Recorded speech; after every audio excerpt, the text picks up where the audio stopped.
We never speak of this incident again. What did I just say?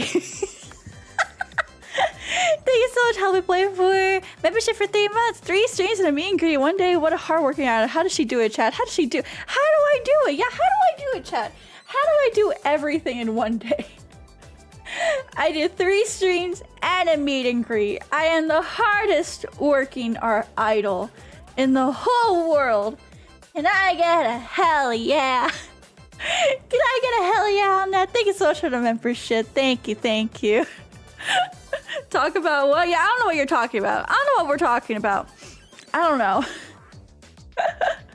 But hi guys, I'm in crisp 1080p now. Okay, so actually let me tell you what happened. So of course, like I said, today I had the meet and greet at MagWest, which was super fun, by the way. I actually got to talk to some of the con heads that were roaming around, so that was like really fun. But on top, let me get you the picture of how everything looked actually. So it was a cute set. So 𝗏𝗁 Expo had a little promo booth in like the promo lounge area, and this is how the booth looked like when we first started. It actually got a lot. They added more stuff after I left. Whoa, that's big. That's very big. Shit. Ugh. I just fit the screen. There we go. Fit to screen. There we go. So this is what it looks like. That's what I looked like. Look, that's me, chat. Wow, look, that's me. That's me, chat. Wow. Look at this idol. She's at her meet and greet, and she's doing a good job. Wow, look at all the plushies that are there too. I see a 𝗕𝗿𝗵, and I see a 𝗟𝗆, and I see a 𝗕𝗆شه, and a 𝗕𝗵, and a 𝗠𝗁𝗁, and a berry. Yeah, so cool. So yeah, this is the 𝗏𝗁. This is the 𝗏𝗁, what do you call it? A booth that they had at MagWest. And if you want to go see them, they're going to be there all weekend with different VTubers. Miss Mona Monet from Before Mirai is actually going to be doing a DJ set at MagWest. So if you want to go check that out, that's happening. That is happening. That's happening. But it was super fun. I gotta talk about TF2 and Deadlock with people. That's actually all I wanted to do. Was talk about TF2 and Deadlock. Yeah. Even the official videographers of the con came and recorded me, and I was like, wow. She's so official. She's totally getting invited to MagWest next year. But yeah, it was really cool because, like, I don't know, I've always had this negative, I guess, like, thought or not negative thought, but like a negative perception of MagWest for like a hot second. Whereas, like, I thought they really didn't like VTubers, or they didn't like anime being there, because, you know, it's primarily a gaming convention where it's like for gamers and musicians and lots of music and stuff like that. Not really on the normie side of it, but you know what I mean. I always had that negative perception. But it's really cool to see at least MagWest, you know, be super open to VTubers. And now there's like they even have VTuber. I mean, Mono is a guest this year at MagWest, and there's a couple other VTubers that were guests as well. So I mean, it's really cool that, you know, even conventions that are not VTuber focused or like anime or Japanese culture focused, they're being more open to, you know, VTubers now. So I hope that trend can continue, and maybe one day I can do the singy sing at the MagWest. Yeah. Yeah, I want to do that. That would be really cool. Always wanted to go to one so I can like say I went to one, you know what I mean? And then, yeah, I just want to go to a MagWest one day. I want to go, or not MagWest, but just a Mag, because there's MagFest on the East Coast, which is in DC, and then there's MagWest, which is in, what do you call it, the Bay Area, San Jose, I think it's in San Jose. But it was super fun. Like I said, all I wanted to do was talk about TF2 and Deadlock, and I did that. I shilled Deadlock to a lot of people, and now they're gonna check it out. And that means we're gonna play Deadlock next week. That means we play Deadlock next week, chat. I've actually been playing so much Deadlock recently. I had a session last night with my friends, And what's the fire character? Hold on. Deadlock fire dude. Who's the fire one? I forgot his name. What's his name? Will everyone else be able to play the game? You can technically play it. You just gotta get an invite for it. If someone is already playing the game and they want to give you an invite, like literally all you have to do is open up the game, press invite your friends, and you can literally technically anyone can play it. You just need the invite. You know someone who's already like invited to play. I can't send out invites because I don't add people on my Steam, unfortunately. But chuuu just have been coordinating in my Discord to give out invites, so you gotta check that out. Okay, hold on. Deadlock heroes.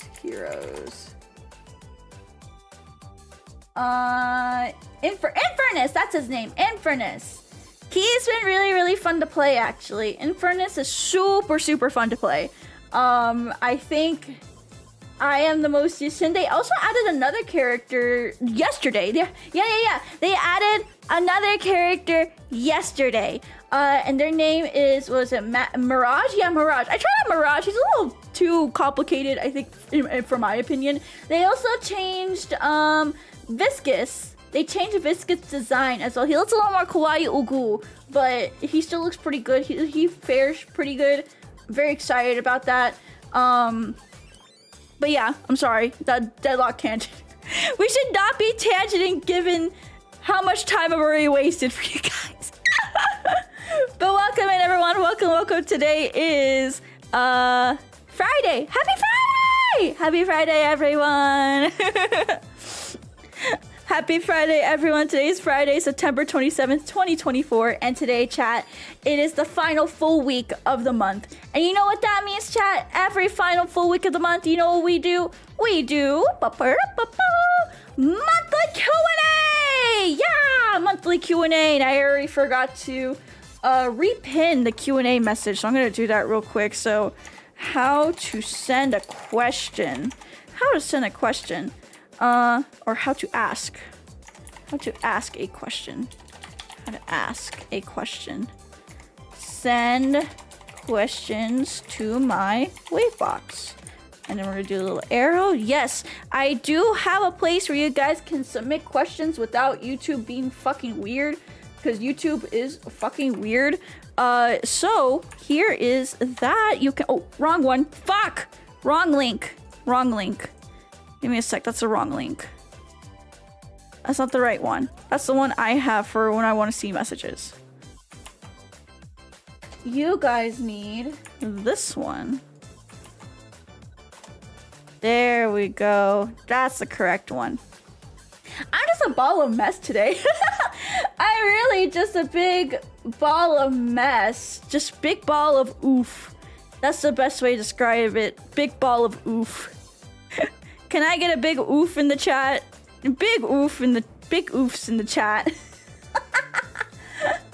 Okay, I'm gonna save a couple more questions that you guys have sent since I technically should have started streaming. There we go. How big we talking? Bigger than my cock and balls. Yeah. Bigger than my cock and balls. Oh, it's so funny. During the MagWest meet and greet, someone came up to me. They were talking about the company that they work for. It's like a text-to-speech AI company. And he was asking, what type of AI voice thing do you use? And I'm like, oh yeah, I use like chat. Of course I was messing with him. I was like, yeah, I use like ChatGPT. And like, I'm actually a really big, fat, ugly bastard that lives in my mom's basement. So I'm not really a woman behind this. I'm not even real. No, I'm just a figment of your imagination. We're in the, you know, I tried to make it as obvious as possible that I was joking. But then I was like, oh, that's cool. I knew it. Yeah, all VTubers are like that. He fell for the man with the voice changer, but did he believe it? I don't think he believed it. I think he realized I was messing with him the moment I started, because then he asked like, oh, what kind of voice thing do you use? I'm like, oh, I use your mom. And I think that's when he realized that I was kidding. I think that's when he realized I was kidding. I don't know if he realized I was serious or not. But I thought it was funny. I like messing with people like that at cons. I hope he didn't take it too much, because I know how autism can be. We take things a little too literally when we have autism. But I still hope he has a good week. I hope you have a good weekend. Have a good weekend, friend. Alrighty, but yes, today we're doing monthly Q&A chat. If you guys want to send a question, you can send it to the link in the pinned message in chat. And then I don't think we have anything really to shill for this weekend. Other than, let me scooch over here. Yeah, we only watching 31 minutos this weekend. It's gonna be our last little watch along at 31 for a little bit. And then we'll return to it in November. Because we're only halfway through. We're only halfway through 31, but we're not gonna, since we're gonna be watching Saw starting next weekend to celebrate the spooky season, I can't, we have to put it on a little bit of a pause, a little bit of a back burner. But if you want to come watch 31 Minutos, which is a silly Chilean puppet show with a lot of Latin American humor, here is the link to that. Come join our Discord either way. We have lots of fun things that happen there, including a scary watch along that will be happening this or next coming weekend. That's the only thing I gotta shill. Okay, all right. So before we begin our Q&A, let's go ahead and say hello to you guys. Let's say hello to everyone here. Oh, I'm gonna save this question real quick. All right, let's say hello, everyone. Feel free to drop an emote, say hi in the chat, whatever it may be. Make yourself known, so like say hello to you, be the participants chat. And while you guys do that, let's go ahead and say hello to our lurkers and bot watchers. Thank you so much, guys, for being here. No matter what you guys are doing, working hard, playing hard, studying hard, or watching about it at a later time. I appreciate every single one of you, and I just hope you have a really, really good day and a really, really good weekend. And I hope I can see you on Discord for our watch-alongs. Yeah. Okay. Ooh, my eye is itchy. Give me a sec. Okay. I no longer itchy. I no longer itchy. Hee hee hee hee hee. Okay. Anyways, let's say hello to Angus, Casper, Compadre, Greg, Helmet Boy, HJ, Nobody Near, Pacman, Selena, Sirius, Sangoose, Vangana, Weeaboo, and Welkin and Zoofield. Welcome in, guys. Yay! My favorite trivia bit about Saw is the actor who played Roderick in the Diary Room, appears in 2 of the movies as 2 separate characters. Wait, does he? Is he the kid in the second movie that's about the cop with the kid or whatever? Well, you guys will see next weekend. You'll see next weekend. So don't answer that. Don't answer that. Don't answer that. Don't answer that. Don't worry. Hey, Cupcake, welcome in. How you guys doing? All right. Hello, everyone. Alrighty. I think with that, I'll go. I'm not gonna be closing up the I'm not going to be closing the wait box. You can still submit questions throughout this whole stream. However, I'm going to do it in a couple of rounds. So while we'll be doing this first set of questions, you guys can send in more if you like. And if not, if you're fine with these, that's totally okay too. But let's go ahead and get started for today with our monthly Q&A. And what's going to be our first question for today? I have no fucking idea. But let's see. In 3, 2, 1. First question of today is... Okay. What type of games make for good content? What games do you enjoy? What games do you enjoy but don't make good content? Great question. Amazing question. Beautiful question. Well, personally for me, I like the type of games where you can play with your community. So things like TF2 are things I really, really enjoy. Deadlock, I really, really enjoy. Of course, all the other old games that we also used to play, like BattleBit and Rising Storm 2, right? Or the original Rising Storm as well. A lot of games where oh, and Palworld. I personally think those make, personally for me, I think they're good content because it allows the chat to be interactive with it and to play with you. And they're not just like passively watching you. You know, they have the option to join in, but if they also want to relax, they can also just sit back, relax, and watch the show if they want to. However, what games do you enjoy but don't make good content? Kingdom Hearts. Kingdom Hearts is such a long series that, and it's so complicated of a story that a lot of people just kind of dismiss it, and it ends up being like very, very hard to stream because, you know, people already have like pre-notions about Kingdom Hearts and shit like that. So I love it. I love Kingdom Hearts with all my heart.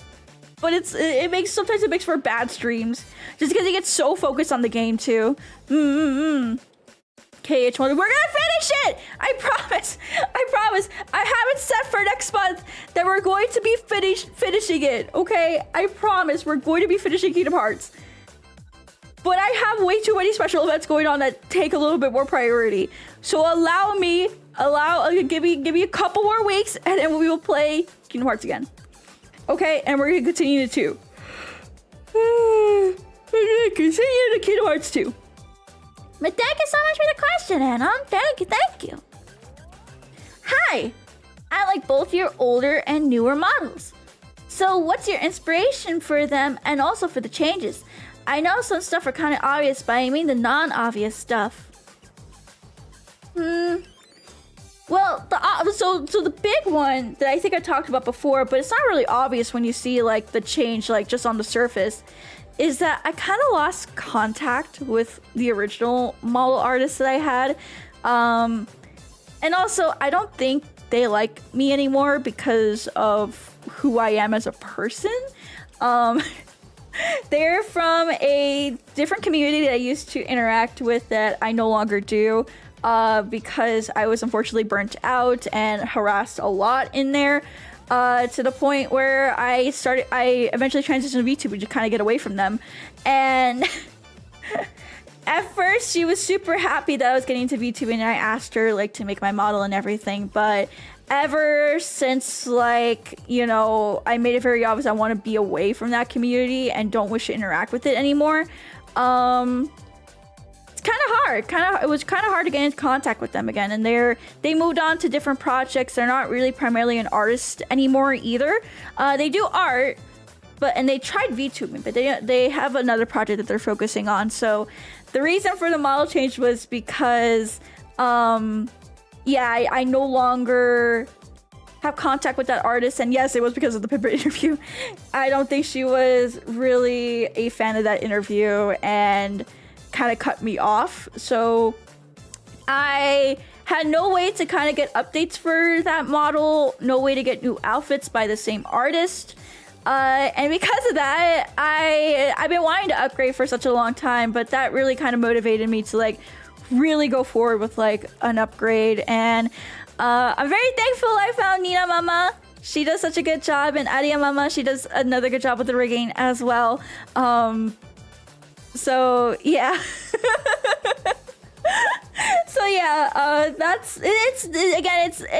When you say non-obvious, so that's really the number one non-obvious that I have to say. And it's nothing against them. I don't want anyone to go and defend me and be like, how dare you, like, you know, drop Nyaru so quickly, like, look how successful. Don't do that shit. That's fucking cringe. Just leave her be. Leave my old artist alone. Let her exist. It's her decision at the end of the day if she doesn't want to work with me, and I'm not gonna fight it. I'm not gonna lose sleep over it. It's their decision, and I made an equal decision just to move on, and that's fine. I still love their art style. I still like them as a person, and it's fine if they don't feel the same way.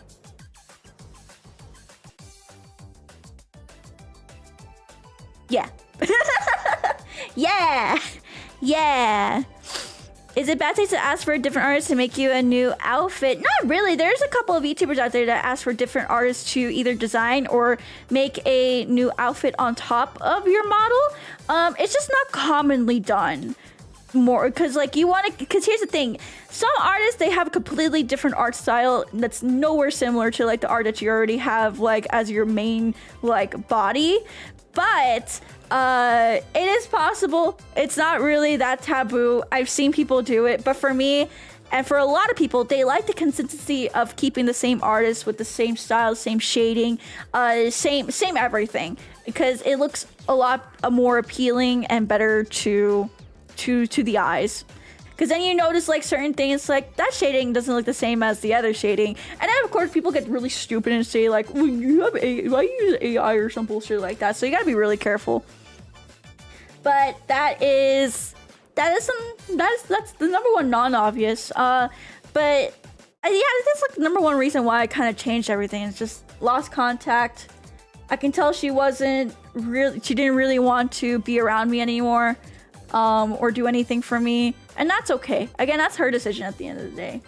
I'm not gonna lose sleep over it. I'm just gonna move on and find someone who, you know, isn't going to, you know, hold things like that against me, and maybe even talk about it with me instead of just coming to a conclusion. Not gonna lose sleep over it. I do wish them. I really like their art style. I really wish I could still commission them, not just for a model, but just for like art in general, because I really, really love their art style. But shit just doesn't work out sometimes, and that's okay. That's okay. I'm okay with it. I hope that was a good answer for you. Went a little bit more in depth than I wanted to, but I hope it was a good answer for you. Thank you, Anon. I hope that gave you the answer that maybe you were looking for, or maybe not. I'm not too sure, but thank you. Thank you. I love my new model. I love Nina Mama. I love Arya Mama. I love all the people that helped me work on my model. And I look forward to hopefully getting more outfits soon once Arya Mama, I can get in contact with her again, because she is also doing a lot of IRL stuff. So, but her rigging is so worth it. I'm willing to wait 1,000,000 years just for Arya Mama. I'm willing to wait 1,000,000 years for her. Alrighty, thank you, thank you. Let's go and go on to the next one. What do you do when you feel like you don't fit in? I shove myself in. No, let me finish. Every group interaction I've had just ends with me being drowned out by other people, and I've grown tired of it, but when I leave, I just feel guilty. That's really tough, because I know exactly what you mean.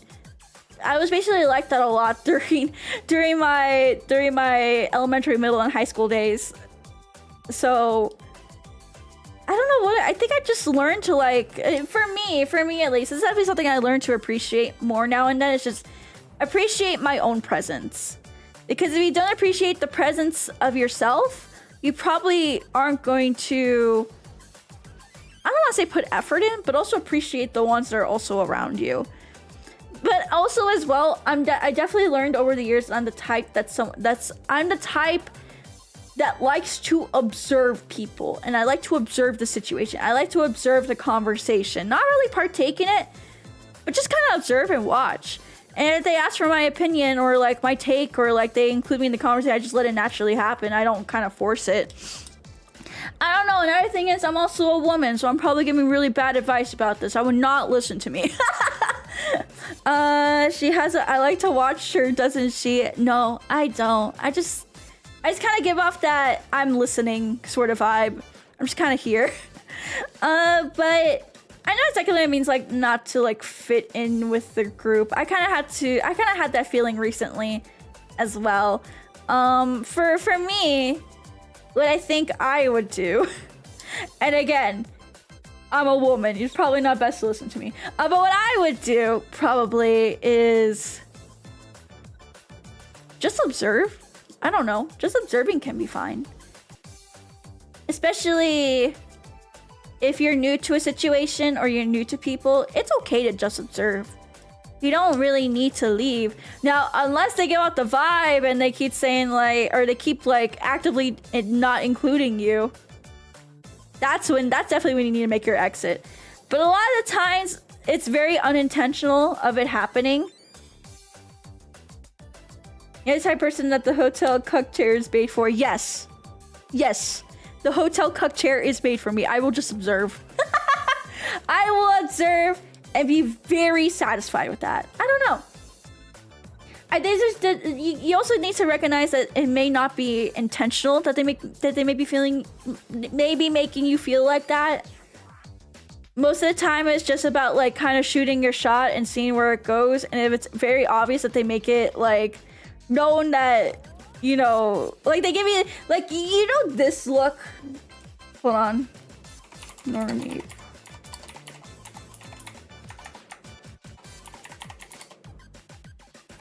I think, is it? Yeah, this one. You know this meme? This meme? This one? If you get this vibe, that's your cue to check out. That's your cue to check out of the situation. But if they don't give you this and they're just, they just like, you know, it's unintentional, you're probably fine and you're just overthinking. I hope that makes sense. I don't think I gave good advice. But I love being the center of attention. Okay. Weird. I get that look when I walk in. Oh my god, me too! Oh my god, me too. I don't know what else to say. I feel like I'm giving bad advice. I feel like I'm giving bad advice. But I think it's just kind of reading the room, seeing what's going on. Because you also may just be overthinking it. I always feel like I'm getting that look. Again, I think it's a situation. Here's the thing though, chat. It's definitely a situation of you guys are probably overthinking it. Because as I've noticed recently that most people don't care. Most people, the only people that care about or think about that or think that they're being looked at like this, that you probably care more than the person actually or the person you think might be doing this to you. You just care a little bit more. And that's what messes with your brain. That's what messes with your brain and makes you think you're not welcome. So don't overthink it, chat. 99.9% of the time, no one doesn't care what you look like, how you walk, how you talk. I mean, some people do care. I'm gonna say 99.9, but majority of the time, especially when you're in like a convention scene, no one's gonna really fucking care unless they're like a petty woman, like being like, oh, look at her cosplayers, like, oh, look at her Lolita dress or some bullshit like that. Majority of the time, you're probably fine. You're overthinking it. Just walk in there with a little dash of chat energy. You don't have to have the full chat, just a little dash. Like the autistic people say, mask it and walk up and take your shot. CGL behavior. Oh, they're the only ones I really care, honestly. But yeah, no, you're probably overthinking it. I mean, I don't know what else to say to you, friend. Look, concert acts, that's the reason I can't be myself without judgment there. Exactly. That's why I say people should go to cons. Because you can really, because even if you don't have a big group of friends, you're just around people who at least understand and, you know what it's like. So don't be afraid. Don't be afraid to take your shot, but don't overthink it either. Because like, I think the reason why you feel guilty is maybe because you're overthinking it. Okay, I'm sorry if I didn't give like a correct advice or like good advice, but I think my biggest advice to you is just don't overthink it. Don't overthink it. If people don't want you there, they're gonna make it known. They're gonna make it very much known. Only the pettiest and psychopathic people will not make it known. But majority of the time, you're probably fine. You're probably fine. Thank you, Anon. I hope that helps you out. Just don't overthink, because I overthink too. Next question we have is, could you take Nicole in a fight? Probably not. I don't think most people could take Nicole in a fight. I don't think I can. And I don't want to find out. And I don't want to find out. I don't want to find out. Could you try? Nope. Listen, I know my limits. Nicole is way above my limits. Nicole wouldn't even play fair. Yeah, that too. She has 0 muscle mass. Have you went to a school that has a girl similar to Nicole and you see them fight before? Just because she has 0 muscle mass, don't mean she don't know how to fight. There's a reason why there's called a lightweight category in wrestling. She could beat me with my words. Nicole is fine. She's the type of woman to get people to fight for her. Yeah, that's true. Do I want Kyler to fight me? I mean, I kind of do, but still. Where's the Latina aggression? Suppressed because I don't want to contribute to stereotypes. Yeah. Not contributing to stereotypes because you recognize something as a stereotype, so you don't want to keep contributing to that stereotype. Let's fucking go! You mean boxing? Boxing and wrestling, they both have lightweight divisions. The lighter they are, the less they are affected by gravity. That true. They're not affected by gravity the same way as a big person. Remember, chat, the bigger they fall, the harder they tumbler. The harder they tumbler. No, so unintentional. The bigger they are, the harder they fall. Kyler, that means if I punch you, that means I put you in the coin, bitch. I tumbler. Anyways, TLDR, I can't take Nicole in a fight. I can't. Okay, I was kind of excited for this question. Chat, we gotta ask this. Chat, you answer this with me, okay? You gotta answer this one with me. Is Nightmare Before Christmas a Halloween or a Christmas movie? What are your thoughts, chat? Is it a Halloween or a Christmas movie? Why not both? Well, that's not what they're asking, chat. You gotta ask, is it a Halloween or a Christmas movie? You can't be saying both and yes. You're not answering the question, chat. Chat, they have a nice question laid out for us. Nightmare Before Christmas, is it a Halloween or a Christmas? It's a November movie. That's not an option. That's not an option. You sillies. So it's a Thanksgiving movie. No, for real though. Okay, for real. Sorry, I'm just messing with you guys. I think it is both. It can be both. It's one of those movies that you can watch like for 3 months, October, November, and December. You can watch this movie between the months of October and December, and it will always be in theme. It will always be in like a limbo of both seasons. November movie, real talk. Hello, Zero. How you doing? It was released in October, so Halloween.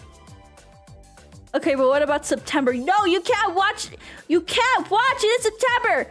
Christmas does not begin until November 1st. Once it's November 1st, I will allow everything Christmas to exist. But anything before October 31st through October 1st, if I see anything Christmas, I'm going to fucking scream and punch someone. Anyways, it's both. That's my hot take. That's my hot take. It's both. Okay, next question. What do you do when you feel like you don't fit in? Oh, did I get this question twice?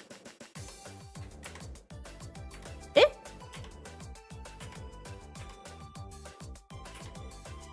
Okay. I don't know why it's being random. I don't know why it's being random. Eh? Do you take Nicole in a fight? Ah, what is going on? Why is it randomizing? Hold on. Randomized playback, okay. Okay, there we go. We were right here. Yeah, the shuffle was on. I was so confused for a second. Okay. Anyways. Next question. I was looking at this board game about the irregular conflict of Peru circa 1980 and 1992. Do you think that's too recent to make a game about it? Does it depend on how the game presents the conflict? Thanks. Okay. First of all, I don't think it's ever too early or too late to talk about history. I'm a big believer that like history can be presented and talked about in multitude of ways for other people to understand, because that's the most important thing, is learning from history, no matter the medium of said history.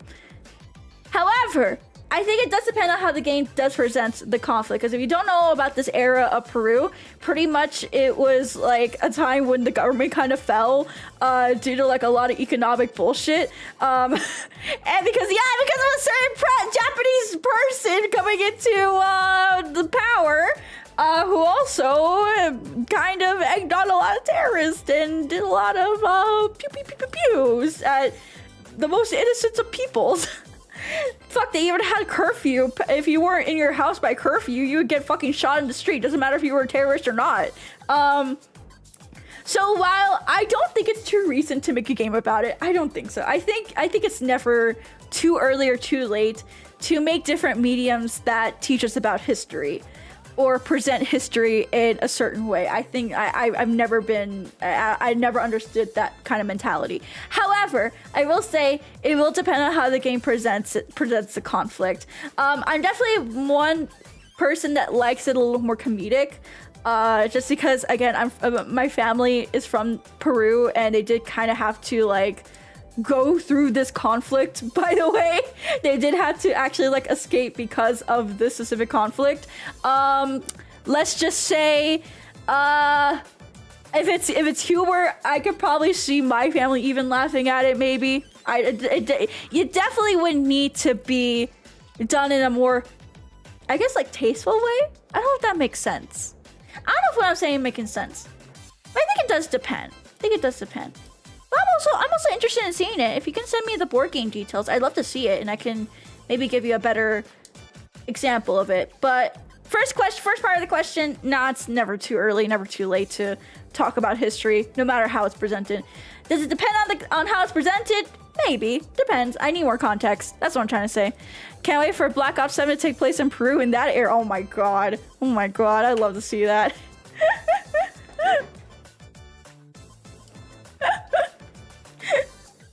Any chance for a Nyaru Fumo 2.0? Actually, yes. Yes.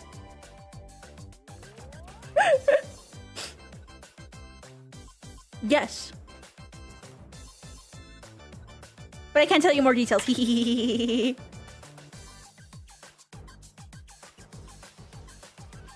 Anyways, sorry, I like spaced out for a second.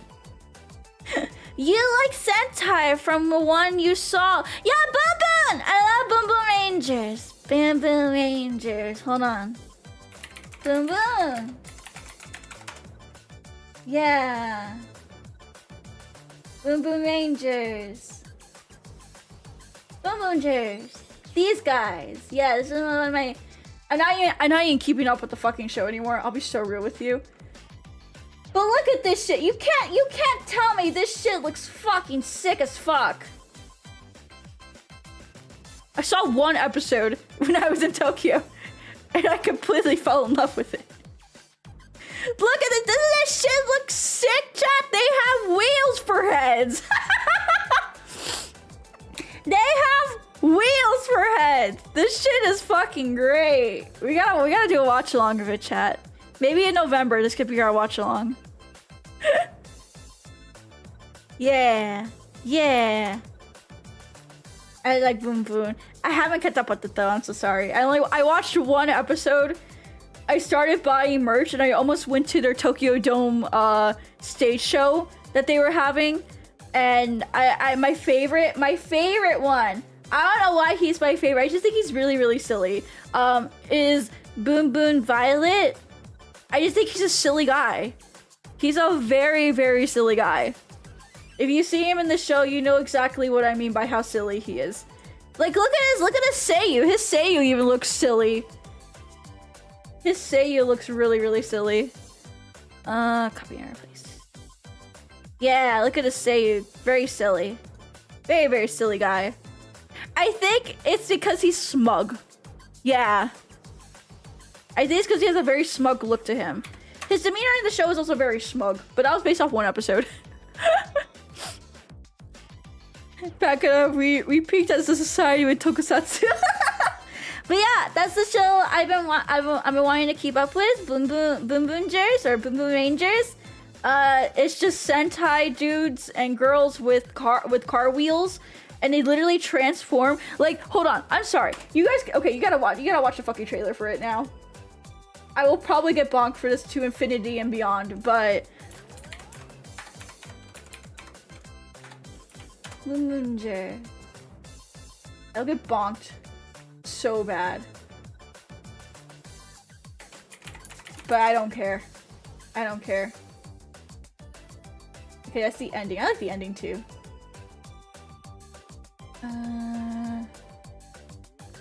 No, do they not have the opening? I want the opening. Give me the opening.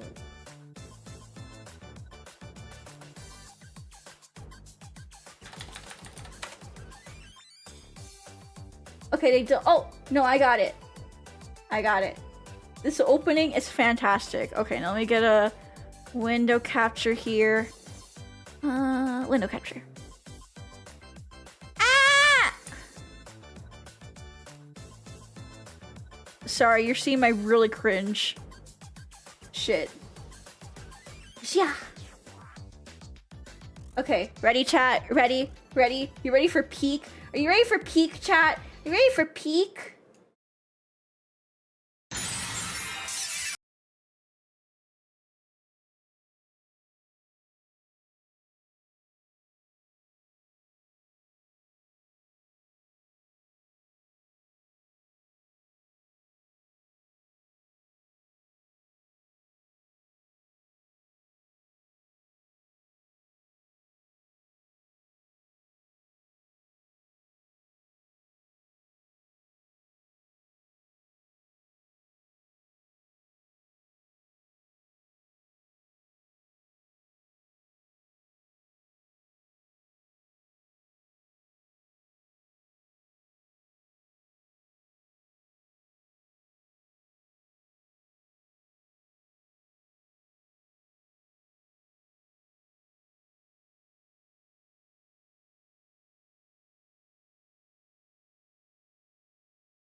Cool. Okay.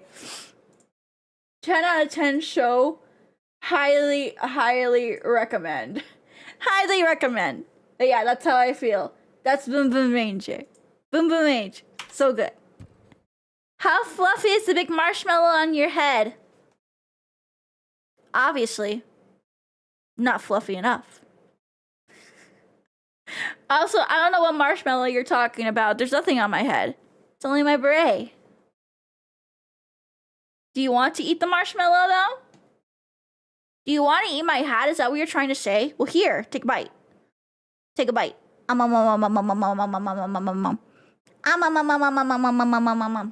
Oh yeah, so delicious. So nutritious. So nutritious. Oh. You already did that one. Okay, next one.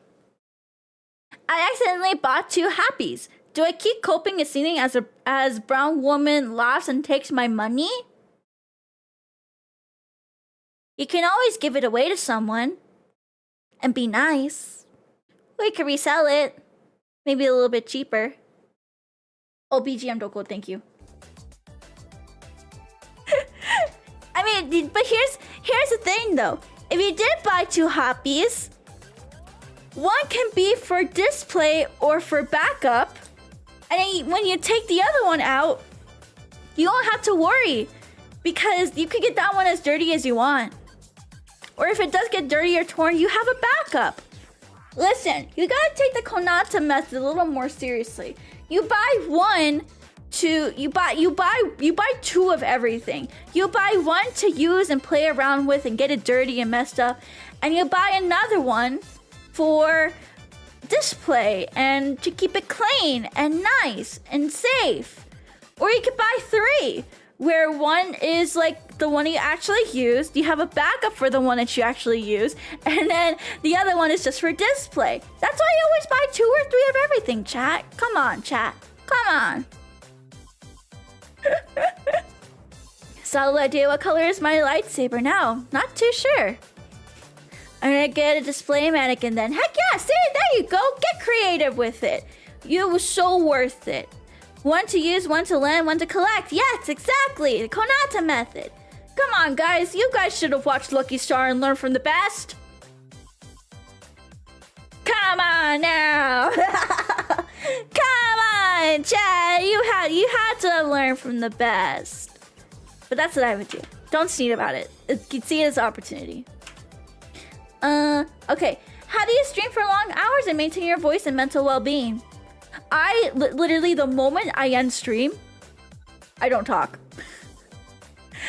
I'm also not a big talker in real life. I allow my voice to rest a lot when I'm not streaming. Also as well, I try to go and touch grass every weekend, whether it be going to shoot gun or going out to eat outside of my house. That helps so much. Especially going to shoot. That helps a lot.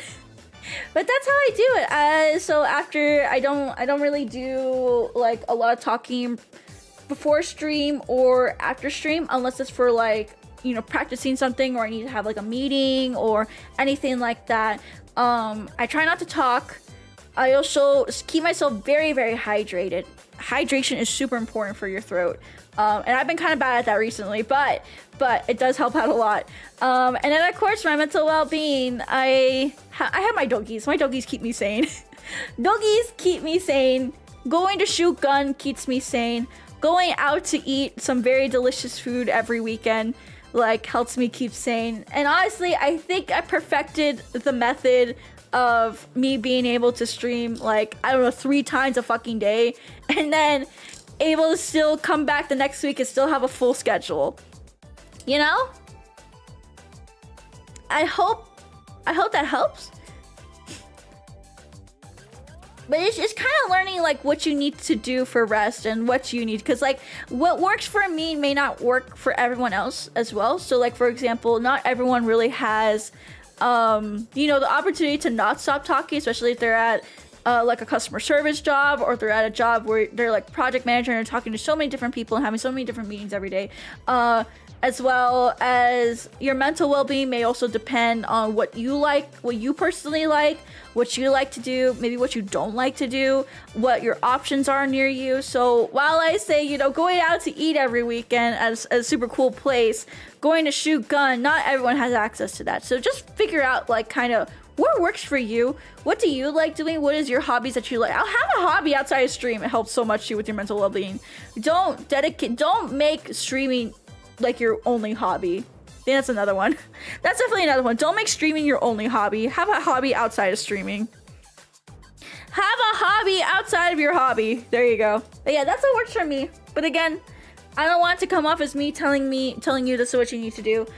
So figure out what you like to do, what brings you happiness when you're not streaming, and just learn to take care of your throat. Try not to talk too much after stream so you can save all the vocal energy for stream. And that's it. That's what I do. Thank you. What is the funniest part of streaming? When is the saddest part? The funniest part of streaming is when I'm silly, honestly. Like earlier, I was so fucking silly. I can't believe I forgot to. I usually am very good at double checking like my stream settings before what do you call it? I start my stream, especially if after I do like a meet and greet or like a special event or something like that requires me to change my settings. I usually do a very good job at changing or putting them back how they were for streams. But today, I don't know why it slipped my mind, but I didn't change it back. I had to restart stream almost 3 different times because I had my encoder? No, not encoder. What the fuck do you call it? Settings. Video. Oh, my output scaled resolution set to, what was it, 320 or 380p? Yeah, I had set to like 380p. And I had to restart twice because the first round is what I noticed it. The second round I didn't change it, but I changed everything else. And then I almost went live a 3rd time with it, but then I was like, wait, I'm just gonna double check, and I'm so glad I did. But the saddest part of streaming has to be like, I think when viewers just don't come by anymore. Especially like at all, period. Not saying like, oh, they're going off to like watch someone else. I mean, we don't even see them in other people's or like other stream chats or like in other discords or anything like that. You kind of wonder like, what happened to them? Are they okay? Are they alive? Like, What happened? What happened to them? I think another sad thing is when it's like, I don't want to say it's sad when they get in a relationship, but I've seen way too many cases of this recently where a viewer gets into a relationship and then the other person in the relationship is like, you need to choose me or your little streaming monitos or something like that. Your little streaming, the streamers that you watch. And I think that's so sad. That is so fucking sad. Like, I don't think a partner should be giving you like ultimatums like that, especially if your finances are fine, you're equally spending time with the partner, and like, you know, you're doing everything, but then they get like fucking jealous and they tell you can't watch streamers because you're in a relationship. It's the same cringe reason as like, you know, VTubers can't be in a relationship. Equal saying goes for viewers when viewers and their boyfriends or their girlfriends tell you can't watch streamers because you're in a relationship now. It's like choosers to date choosers, so we don't abandon yet. No, I want you guys to date each other because I think that's fucking cute, and I want a success story of someone finding their one true love in my community, okay? I want that. I want that so bad. Don't go chasing for it, but I want it to naturally happen one day. I want to be at a chooser wedding, okay? If a woman in a computer string is threatening your relationship, then there's something wrong fundamentally. I think if the woman in the computer, if you're jealous of the woman that's on the computer, especially if they're not doing any, now here's the big key takeaway though, if they're not doing anything sexual, because then that kind of implies something else, you know, when the streamer or the VTuber is definitely a lot more sexual or NSFW, I can kind of understand that, because, you know, it's a little bit weird to be in a relationship and want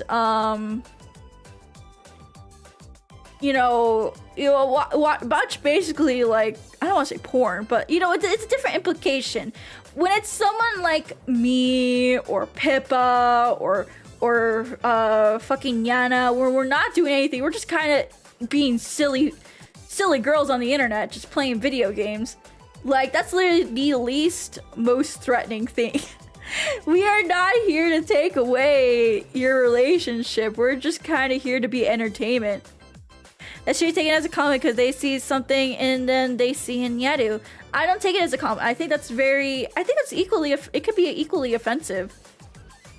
Because why are you so jealous of someone watching, basically, I don't want to say TV, but, you know, just another person. Not everything has, like, unless it's NSFW, not everything has, like, romantic tones to it or, like, GFE tones to it. You know what I mean, chat? I don't know if what I'm making makes sense. I hope it does make sense. It's like we need to choose your dating show. I'm not gonna involve myself in that, no. You want to surpass me, nice streamer. Also, hi guys. I do want you guys to surpass me. It makes sense. There's boundaries, but then there's straight up just giving ultimatums and being like, you can't watch streamers because you're in a relationship with me now. That's fucking cringe. That's really sad. And I kind of wonder if that's what happens to a lot of people that end up like disappearing from, like, you know, watching VTubers in general, even if it's whole alive. Like, do they get into a relationship? And it's like really cool that they get into a relationship, but then they get like these ultimatums given to them where it's like, you either spend time with me or you watch your streamers or this is over. And of course they don't want to lose like their relationship, but to not even have like a healthy balance of it, just one or the other, that's so sad. So sad. Babe, I'm not kidding. Put on the beret. Shut up. Anyways, next question we have. Night rings out to tune your song. Night rings out in tune to your songs. You who holds life within your notes, and the steps you take within the rhythm, realizing our desire for your enthusiasm under the stars, high above your performances. Onward to a future with hearts held high, Linked together, we bask in your dream evermore. We praise your jubilant life, vigor, and valor as we cheer. Oh, that's really sweet, actually. Don't make me cry. I'm not supposed to cry today. That's a really sweet William Shakespeare. I think it's a William WL. I don't think William Shakespeare has a WL to it. There's a secret in that message. I'm sorry, I can't read between lines. I'm autistic. But it's a really sweet message. One of those read the letter of every line ones. Nyaru. Nyaru Olive! I see it! Nyaru Olive! It says Nyaru Olive! That's so cute! Thank you! I'm sorry, that's gonna be one of those things where it's like, oh man, do I have to be smart to read between the lines and everything? That's why I was like, I can't read between lines. I'm autistic. Nyaru Olive! Thank you! That is so sweet! I'm gonna print this one out so I put it on my wall. Yeah. Thank you! Welcome. Thank you, thank you. That's getting printed out. I'll print that out and put it on my fridge. Next question. Is authorization required in order for us to sell fan merchandise? No. As long as it's not like NSFW, I guess? I don't want to say NSFW because I do want NSFW like prints and shit like that to be made. But my only restriction that if it's NSFW, I don't want it to be weird fetish shit. That's it. No weird fetish shit. I'm a vanilla girl. Actually, I'm a caramel girl, but my tastes are really very vanilla. You could show a little bit of nip and puss. Just don't like make it all about the feet or I don't know, some inflation bullshit. Don't do that. Don't do that, but pretty much I really do encourage you guys to sell fan merchandise. I give you guys full permission. If you guys need references, there's always some in my Discord and on Twitter as well. Like I love to see how creative you guys can get with it, even if it's from a simple print to, I don't know, a fucking figure or some bullshit. Please, I would love to see it, and I'll be sure to buy it for you. If you go to a convention, I definitely want to buy it from you in person. Please. My goal for this year was to end up in Artist Alley. Like, I really wanted to have fan merchandise in, like, an Artist Alley. Not, like, an official collaboration or anything like that. Like, an actual artist saw something in me and they're like, I really want to support and sell fan merchandise for this community type of thing. And unfortunately, I didn't meet that goal this year, and I'm really sad about that. But I'm hoping next year an artist can see value in me and maybe sell a little sticker or a print or a button or something. That's all I want. I'm not asking for anything like extravagant. I want to be noticed in that way because I think it's really, really honorable and really cool. And it feels like you kind of made it when you know, someone makes fan merchandise of you, and they go to like an actual Artist Alley, and sell it because they see the value in you. Wait, didn't Zero make the flags? But he's not an artist. That's not an artist. I'm in like Artist Alley type of stuff. We're gonna make a GR die-cast car. How many of those are you gonna sell though? It has to, cause like that's art, but you're not in like an Artist Alley, if that makes sense. Gotta be put in like Artist Alley at a convention. That's like my ultimate goal. That's my ultimate goal. I want to be in Artist Alley. I want an artist to see value in me and like sell a button or a sticker or a print and take that chance on me. I think it speaks. It tells me that I made it, you know? There's still plenty of the year left. Unfortunately, not really for con season. Not really. Pretty much all the major cons for this year have come to a close. There's like maybe 2 or 3 for the rest of the year. But I'll be real with you. I think the attendees at those cons probably do not wish to see someone like me there. That's all I'll say. Anyways, if you could create a video game with unlimited budget, what would you make? Something not created by those DI companies. Yeah.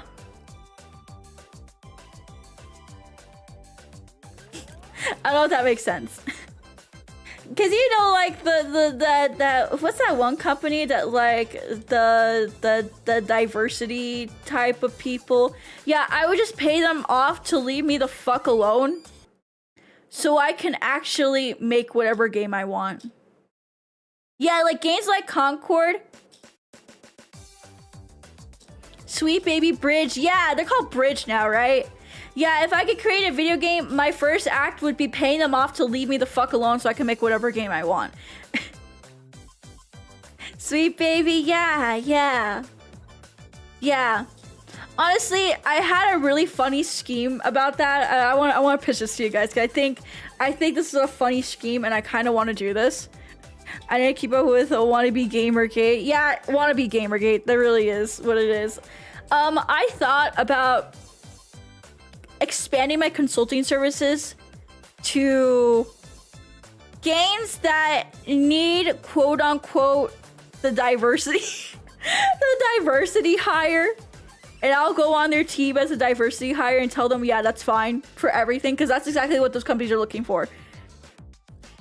And then but I don't let them control, or I let them make whatever game they want, so they can get around all that bullshit.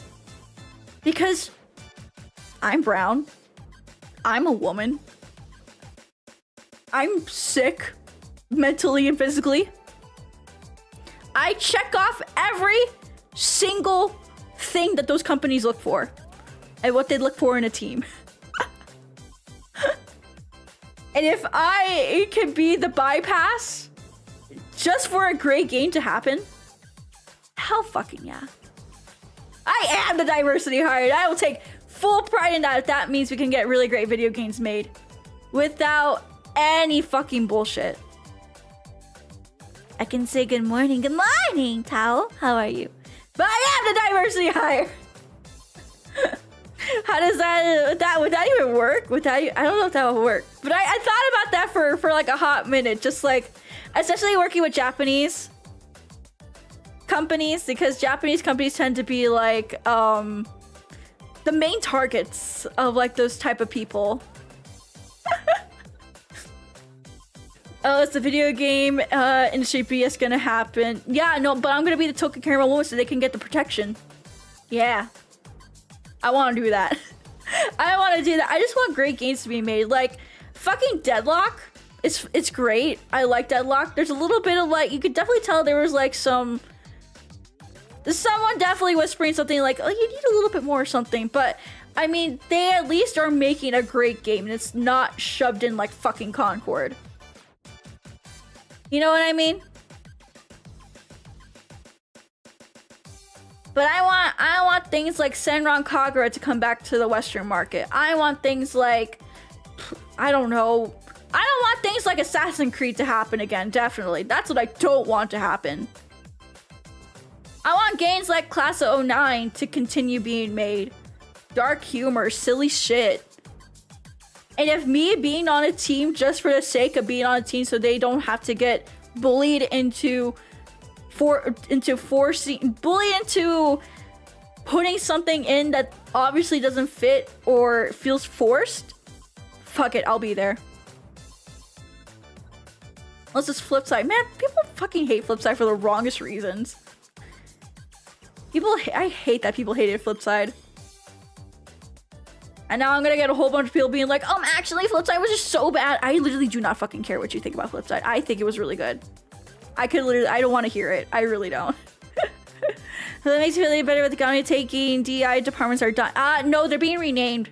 No, that's bullshit. They're being renamed. They're not dying. They're being renamed. I want Sekiro Kagura to come back because holy shit, the world needs more beat 'em ups. Yeah, I'm gonna be real. It's weird. Assassin's Creed has been asked for years and only now it's an issue. Well, I think this time they really got in their head over they went a little above and beyond being cringe this time. Because you know what happened, right? They basically made up a fantasy character with zero historical documentation. Japanese historians called them out for it, and that's how the outrage started. And then the cherry on top of it, the one person that is doing history or doing the research about this one historical figure, turns out he was bullshitting the whole fucking time. No one has approved any of his studies. No one has fact checked or double checked anything that he has made in his books, in his research, anything.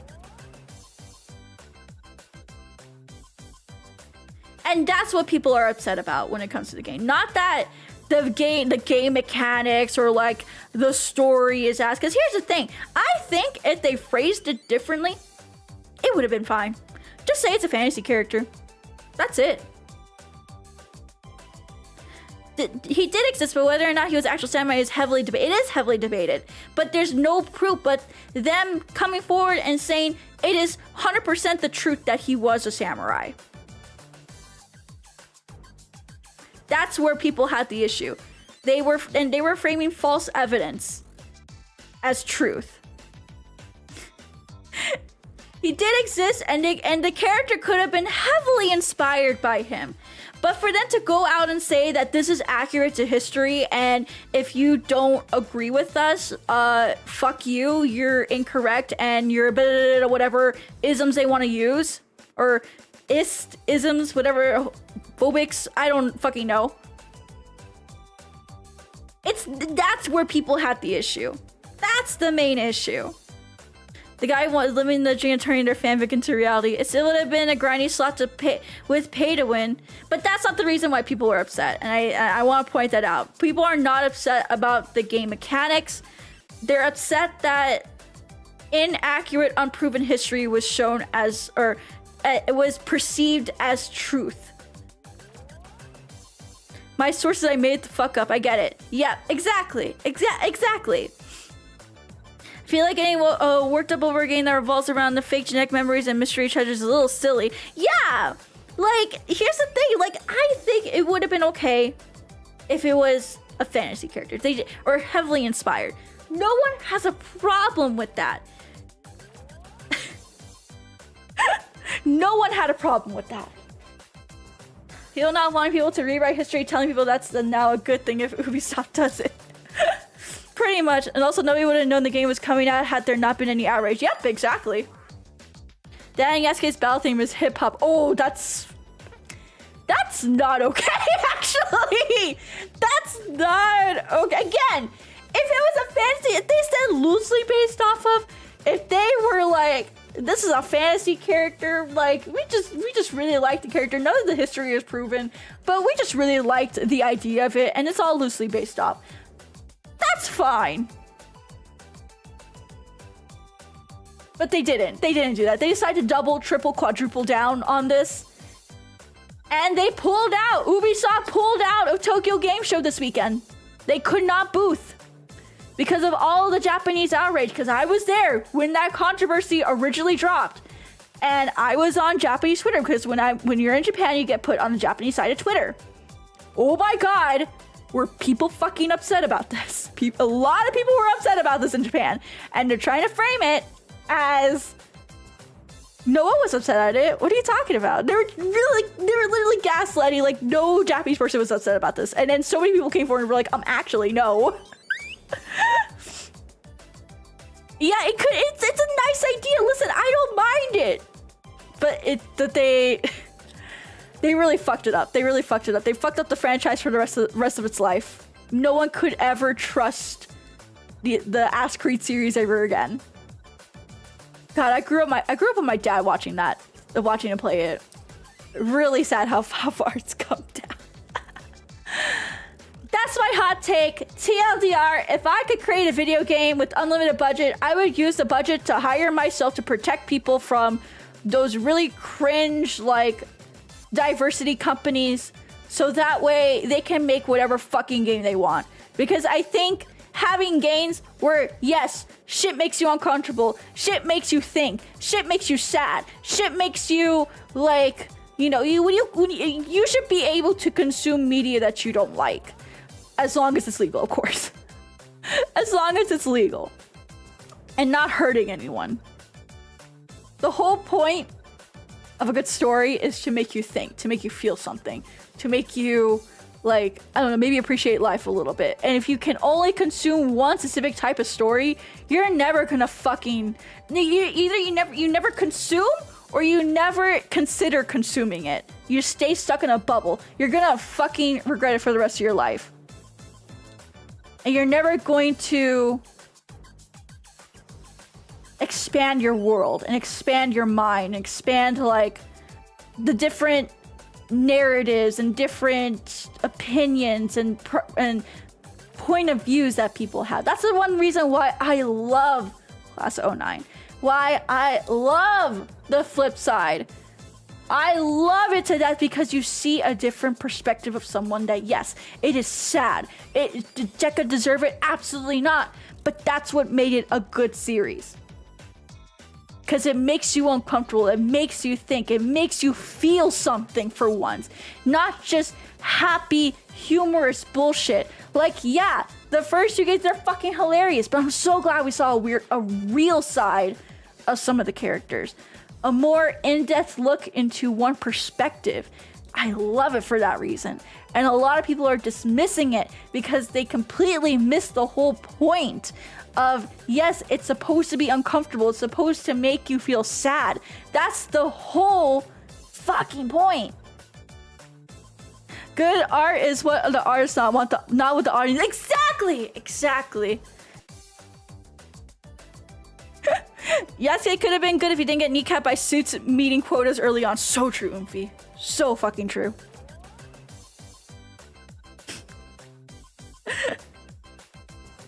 So yeah, that's what I would do. If I had an unlimited budget, I would hire myself to be the diversity hire and protect companies from diversity bullshit. Because I related a lot more to these white girl boondocks. Oh my god, I was just about to say that. I relate more to these white girl boondocks and the experiences I've had in high school, compared to anything where someone tells me she looks like you, therefore you must relate to her.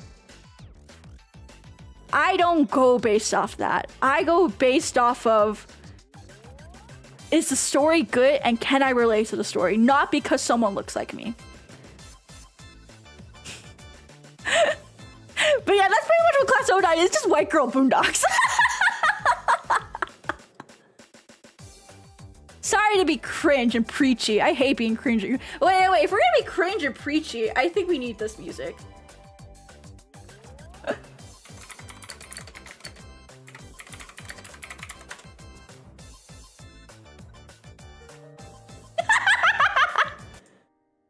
Yeah, if we're gonna be cringe and preachy, we need this music.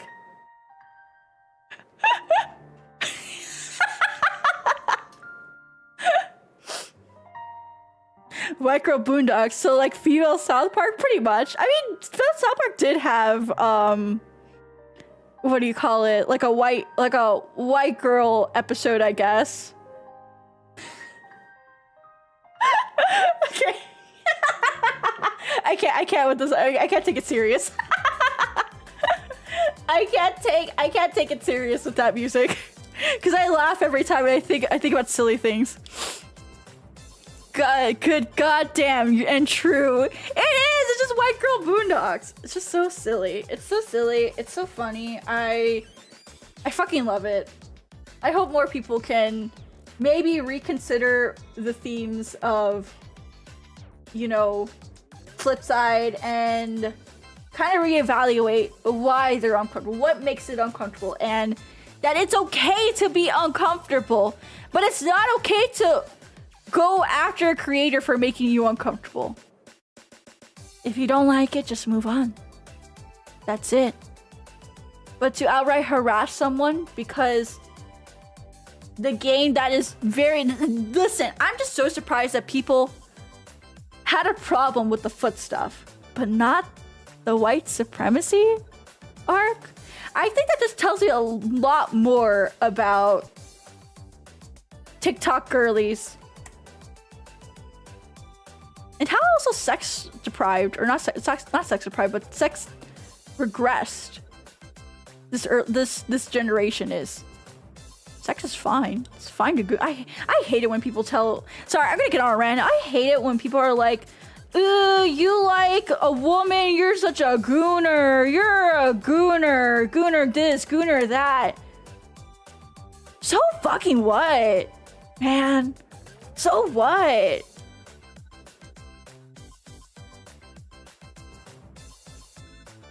Gooner lost all its fucking meaning because dare you look in the direction of a woman and you get called a gooner. You watch a woman, you're a gooner. As big as the game amassed an audience of TikTokers who only watched the game was through out of context clips. Yep. That is literally what happened. It got the South Park. Class of 09 had the South Park treatment where TikTok kids came and watched a couple out of context clips that were posted to TikTok. They're like, "Oh my god, I love Tweek and Craig. They're such a good couple." Listen, I'm someone who loves Tweek and Craig too, so you can't even fucking get me for that. So they watch an actual episode of South Park. Cartman's being racist as fuck, and they're like, this isn't the yaoi like ship fantasy that I had in my head." I remember watching a Jubilee video where girls are saying liking feet was too extreme for her, but she herself was getting choked. That's fucking cringe, man. I don't know. Christian bombs against class of. I need a shirt like that. I need a shirt like that. They do an episode about yaoi. Yeah, but they saw one clip of Tweek and Craig in the yaoi episode, and then they're like, "Oh my god, that's like the whole show." Like they make dumb assumptions about it. They watch an actual episode and they get upset that Cartman's like racist or some bullshit. Yeah. Oh, excuse me, I have the hiccups.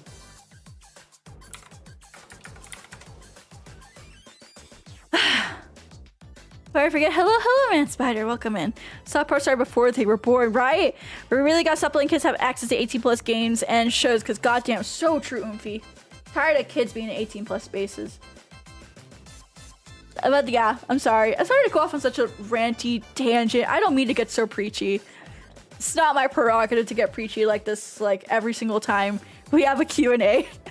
But I'm very passionate about this. It's something I don't really talk about a lot either, just because it's fucking can definitely ruffle a lot of feathers, and I just don't want to deal with those type of people. But you know, the fact, listen, I'm gonna say this again, the fact I relate more some random ass white girl Boondocks game than some CEO guy in a suit who never stepped outside of his office telling me that I need to relate to this character because they look like me. They have the same skin color as me. The fact I can relate more to the white girls than the character I'm supposed to be relating to says a lot about our society. It says a lot about our society, and I think we need to think about why that is. Yeah, there's Nicole confirmed. No, I'm not Nicole! I'm not Nicole. I'm not a psychopath. I'm not a sociopath. We truly do live in a society. Okay, I'm gonna move on before I get more preachy again. I don't like getting preachy. I have my own beliefs and my own things. I don't want to force them. I don't want to force them on anyone. I'm just telling you guys how I think. I don't think you should be thinking how I think. Think what you want to think at the end of the day, but also be open to other perspectives and consider them. Don't outright just judging people at the content of the character, not their skin. Exactly, Oomphy. That's how I feel. Again, I relate more to the white girl than I did but for a character that looks a lot like me, because it's all about the story and the character themselves and what aspects I relate to. Just because they're the same color as me does not mean they have the same experiences as me, or that they live through the same things as me, or they've seen the same things as me. I relate to the person who I can relate to more, not based off of whatever characteristics that they share, or physical characteristics they share with me. I'm not going around too. We live in a society. Now you're spitting though. Thank you. Again, I don't like getting preachy. I really don't. I'm gonna move on for it so I don't get preachy again. I don't Weezer, I try to have good vibes here. But sometimes I just gotta say things because it brews up in my head and then I explode. And I rather it explode in a controlled, I don't want to say controlled environment, but definitely like before it gets even worse. If that's what it means. Thank you so much for the follow. Thank you. Alrighty. Would you rather piss in the sink or sink in the piss? Piss in the sink, I think. This I can wash it away. Nyaru, how much do you like diving into grass? Oh, I gotta address this because I feel really bad. I gotta address this because I feel really bad.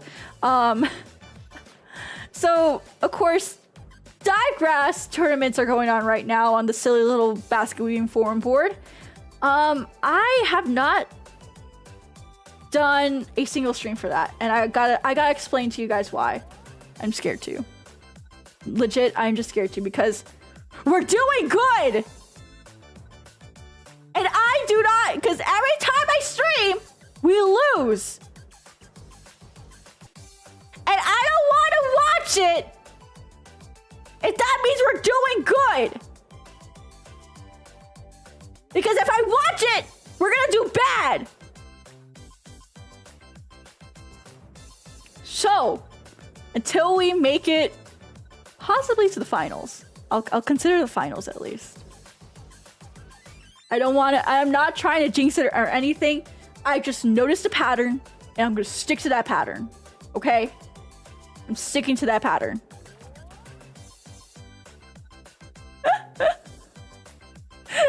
Can ask BC even commentate during the finals if you make it TBH. I wouldn't mind that, but I'm also not gonna ask. I'm not gonna be the one to ask. I think that's a little bit cringe of me. If they come up and they offer, sure. But I'm also not gonna go out of my way to like containment break or anything like that.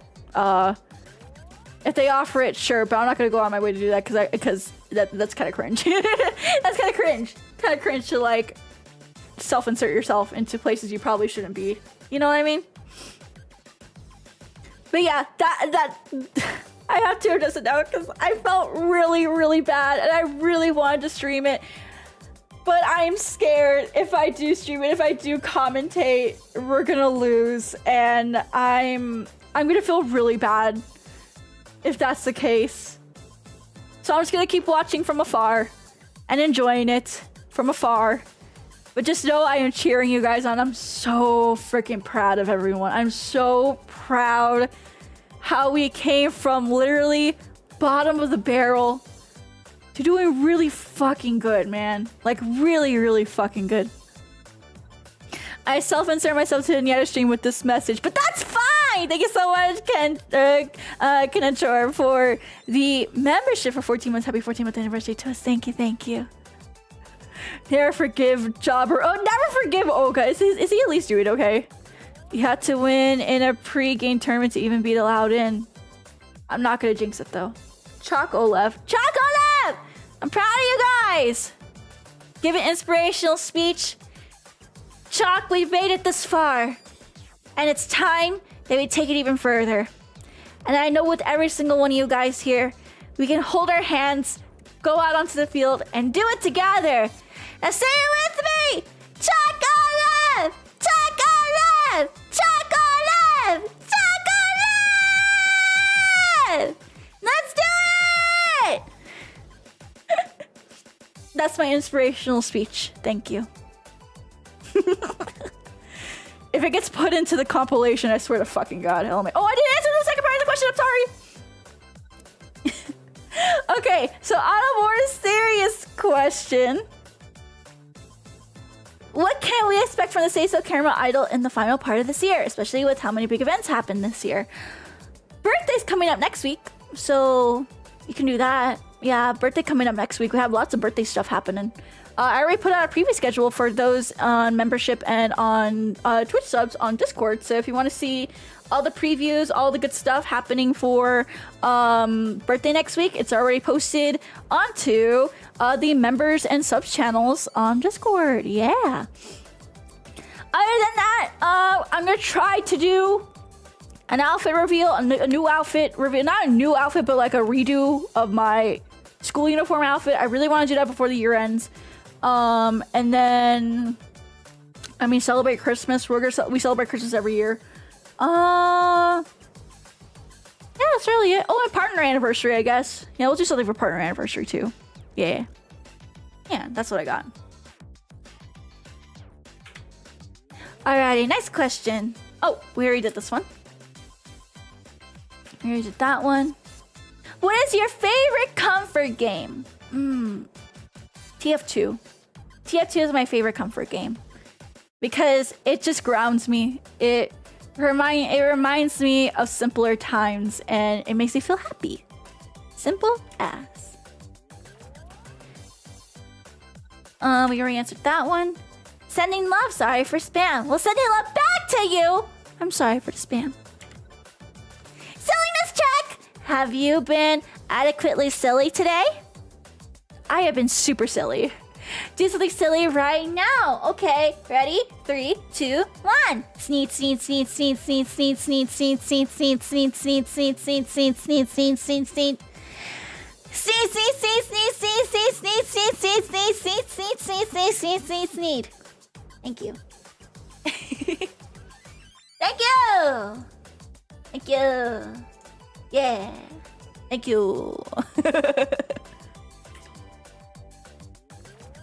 Alrighty, here's another good one. Can you tell me your honest opinion about Nintendo and the Pokemon Company suing Pocket Pair? You don't have to be diplomatic. Just tell me what you feel about the whole thing. I saw a good video on this, and I agree with this video. I think at first I was like, okay, that's kind of cringe, but then I watched a couple of videos explaining it, and it makes sense. It makes sense to Nintendo and Pokemon. Now, before you think, yeah, you're anti-Pocket Pair, you're anti-Palworld. No, I'm not actually. I think this might actually help out Palworld in a way. So, basically, from what I understand,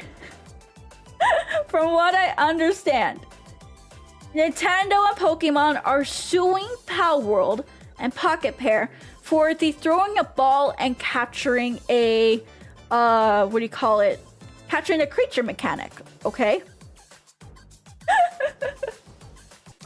And that is patented, that mechanic, that game mechanic is patented by both Nintendo and Pokemon.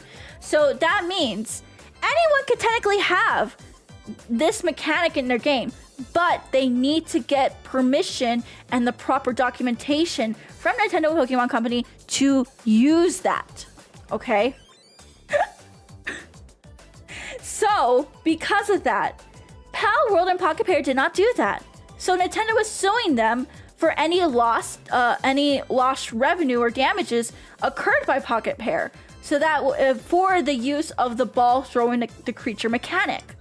Now, there wasn't necessarily per se any damages. However, this will protect Pocket Pair in the future if they just pay a fine right now and they get the right legal documentation in order to use this mechanic. So that this doesn't mean that Pocket Pair and Power are not going to have that mechanic anymore. Basically, Nintendo is going to license that out to them and pay whatever fees and fines that occurred when they didn't initially do that, okay? But this can bring issues in the future, especially if this doesn't go in, if that doesn't end up happening. If it ends up being for a little bit more, because right now we're a little bit unsure about what exactly they're going to be suing for. That's only speculation. However, if something like that does go through, this can be an issue when it comes to game mechanics in general. Like, for example, let's say someone wants to use a specific type of running function. Like, for example, when you press B, for example, and you can run in any video game, it makes you run faster. That someone can easily get a, what was it called again? Not a license, but a patent. That's what it is, a patent. They can get a patent for pushing B and going to run. Someone can easily grab that, okay? And then they can easily sue other games that have press B to run mechanic. And that's gonna cause a lot of issues. And not a lot of people are gonna wanna use press B to run mechanic anymore, because they don't wanna deal with all the legal bullshit that they have to do to get this patent onto their game. And then of course more and more people will do that. And it will just cause a whole train of issues. So while I understand what Nintendo and Pokemon are doing, and I think it can be also good for Pocket Pair and Palworld, it can protect them in the future, for the gaming industry in general, it can cause issues. So it's one thing that we need to look out for. So pretty much what I'm trying to say is I'm understanding of what they're trying to do, but it can cause issues for the gaming industry in general. Because if that means that Pokemon Company can't tell anyone what the patent, with the game mechanic patent, that they can't use it unless they pay them, it's going to cause for a whole bunch of other gaming companies to do the same exact thing for their games and their specific little mechanics that they make for their games, and no one else can use it. And that would be basically limiting the creativity within the gaming industry. So I'm not for or against it. I'm understanding, but I'm worried. That's what I'm trying to say. Remember Namco blocking gaming during loading? Yep. Same thing can happen. Similar thing happened with Colopal, or even Sega with Crazy Taxi. They have Cinderance but green in the game. Game Freak, how dare you make a monster catching game? The fucking Shin Megami Tensei. That's not the issue. That again, that's not from what things are look like. That's not the issue. The fact that they made a monster catching game. Again, the issue is that Palworld is using a throwing ball to capture a creature mechanic. They have that patented for Pokemon only. Now, that doesn't mean other companies can't also have that, but they need to go through the certain legal processes and pay the certain fees to use that patent in their game. And not, of course, indie companies do not have the resources or the money to be able to pursue something like that. So it's going to limit a lot of creativity within the gaming scene, within the gaming industry, because you know, people will have to pay for that now. So because it's catching and not them literally stealing some of their Pokemon, again, it's not the catching. You guys aren't listening. It's the ball throwing a ball to capture a creature mechanic, not capturing in general, because they could use literally anything. They could use, I don't know, like Yokai Watch. Yokai Watch uses a fucking watch to capture fucking yokais. It's literal Pokemon. You could say Yokai Watch is a fucking Pokemon company, and you know what? It is. But they use a different mechanic in order to capture their yokais or the Pokemon in that universe. So Nintendo can't touch them. Pokemon can't touch them because they use a completely different mechanic. There's just one issue. Nobody knows that that's the patent being infringed upon yet. No details are yet. Yes, so that's one thing I did mention earlier. So like that is what is speculated, that it's a patent issue. And that is a specific patent that a lot of people are guessing it is. So it's not a good or a bad thing for either or. It's just one of those things we have to see. But I understand where Nintendo is coming from. Because even if it's not the capturing a creature with the ball mechanic, it could be something else, and the same argument will still apply. I'd say Pokemon have better arguments that they could sue for. But that's... I think you guys should definitely watch a couple of videos on why this is happening in the first place and listen to a couple other perspectives, because I don't think some of y'all are understanding what I'm saying. No one has an issue. Pokemon does not fucking care if there is another capture a creature type of game. What they care about is their patents. That is literally all they fucking care about. They don't patent the creature capturing genre. They can't, because it's too vague of a genre to even patent, but they can patent the mechanics they use within the games. And even then, that might cause issues for the gaming industry if they do start taking those patents a lot more seriously. Are you trying to claim the code was the same or just the mechanic? Code and mechanic being the same, because the latter is just ridiculous, but I dig what you're putting down. It is ridiculous, and that's what I'm saying. Like, I could see it being an issue, because that's going to limit a lot of creativity within the industry. Because if Pokemon and Nintendo owns the throwing a ball to capture a creature mechanic, and let's say other indie companies want to go and use that same mechanic, they will now have to hire a really big legal team and fork over a lot of money to go through the legal processes of getting this patent. Because getting a patent is not just being like, oh, hi, I want to get this patent, and here's the money for it. It's not that simple. You have to show the company where you'll be using the patent for, how you're going to be using it, and they need to figure out what kind of fees and what kind of restrictions they're going to put that patent on with you. So it's a lot. It's a lot of legal bullshit. That's what I'm trying to say. It's a lot of legal fucking bullshit that the average person like us will just never understand until we get someone to explain it to us. It does submit those patents after Palworld was revealed through, though, if I remember correctly. So that's where the other issue is going to come in, because they did file those patents after Palworld was revealed. But Nintendo can easily say what they showed for Palworld in their trailers before they filed for that patent cannot reflect that they used the ball capturing a creature mechanic. There is no proof that that was even considered. So again, it could go either way. It could go either way. It's gonna be interesting to watch, if anything. I am very interested in like keeping up with it just because I want to see how it plays out. But it's neither a good thing or a bad thing, if you get what I'm trying to say. I'm saying Power literally stole official Pokemon designs. Game Freak could sue for that, but chooses not to until... Well, Game Freak's not suing. Game Freak is not suing. It's Nintendo and Pokemon. Those are two completely different companies. Game Freak is the studio that makes Pokemon. They cannot, like, if they want to sue, they can.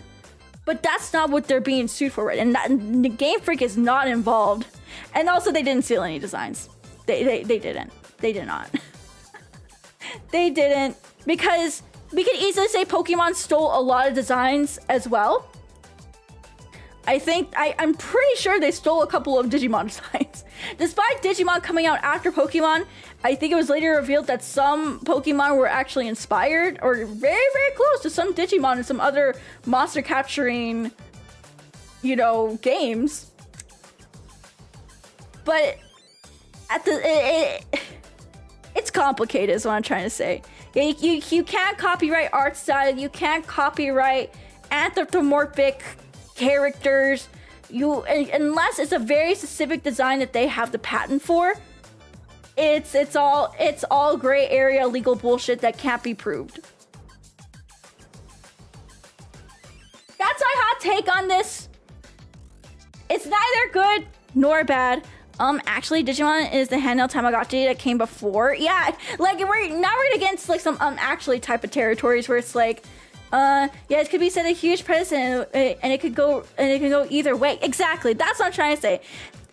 I think it's a very interesting case that we should definitely keep an eye on, because this could be a shift in the whole gaming industry if Pokemon and Nintendo company does win this. Because again, indie companies will be the ones that are going to be losing out on this the most. However, it would be really interesting if Pocket Pair can defend themselves and say, well, you know, there's no proof that, you know, we showed this, and they filed the patent and everything. Like, you know, it can go either way. It's going to be interesting to watch. I'm very interested in seeing how it plays out. But it's not the big fucking deal people are making it out to be, that like Palworld is going to end, they're getting sued for like designs or whatever. That's not what this is about. Go read the documentation on what they're getting sued on, and well, at least the documentation that we know of right now. And they even say clearly that it's for patent stuff, not for designs. All right, ending it there. Next question we have is, just look at Power and Pokemon. Oh, I've seen them. I don't think they look anything similar. You can't copyright anthropomorphic characters. You can't copyright a style, an art style. You can't copyright, you know, I think you gotta look up the legality of art and design before making very big claims like they copied people. Because at this point, it's subjective, but subjectivity is not taken into consideration in law. Subjectivity can never be taken as law or as, any proof in court. Because everyone can interpret it very, very differently. Therefore, there's a reason why a lot of design and, you know, there's a reason why a lot of design and a lot of that sort of stuff doesn't really make it outside of court, or people settle, or, you know, people just end up not suing, because it's all subjective at the end of the day. Design is very, very subjective. Being copied is very subjective at the end of the day, because there's no legal definition for that type of stuff. I mean, there is, especially if you have the documentation for it, but let's be real, they probably do not.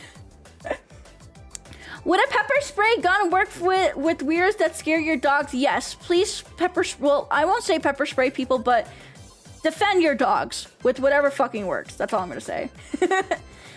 What are you looking forward to the most on your birth week? Nintendo could have sued copyright. Listen, people could have sued Nintendo for a whole bunch of copyright design bullshit too, but have they? Nintendo could have also done it the same too, but have they? Because it's all legal gray area. Can't do shit in legal gray areas. That's just the fucking reality of it. But I'm looking forward to 𝗬𝘄 reunion on Friday. My one birthday wish for my birthday was to bring 𝗬𝘄 back together for one day only. And it looks like that's going to be a reality next week, and I'm very excited about it. I think we're going to be playing Roblox, but I'll see. I'll see.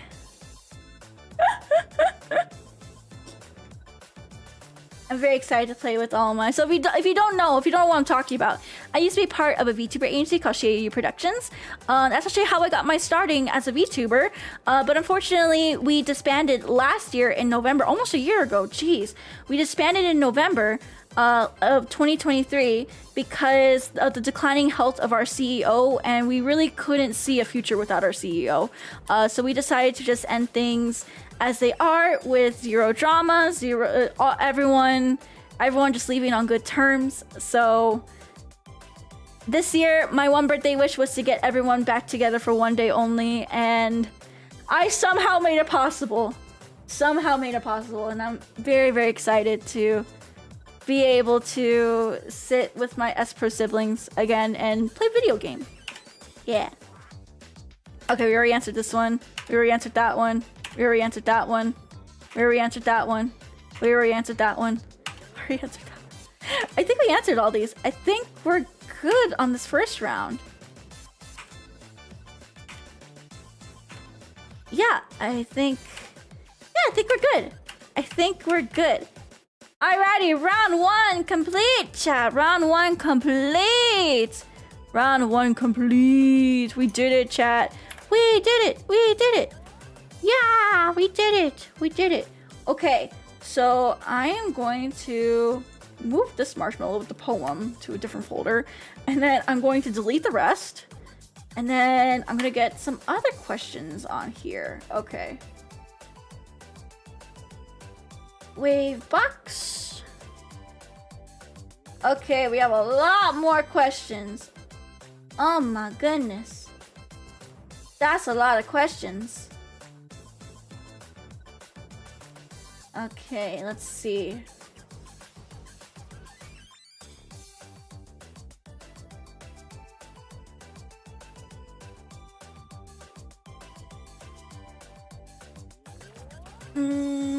Hold on, just scanning questions real quick. Oh, we definitely have to add that one in.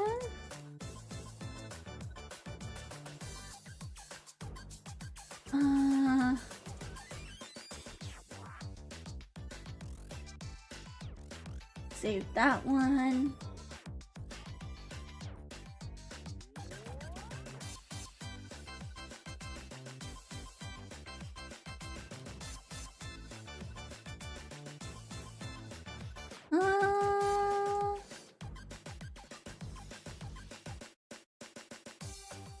That one. Sorry, I'm getting all the questions. Getting all the questions.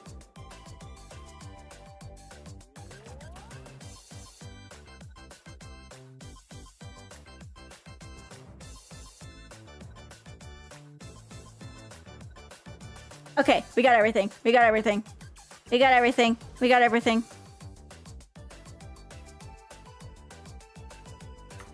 There we go. Open. Time for round 2, everyone.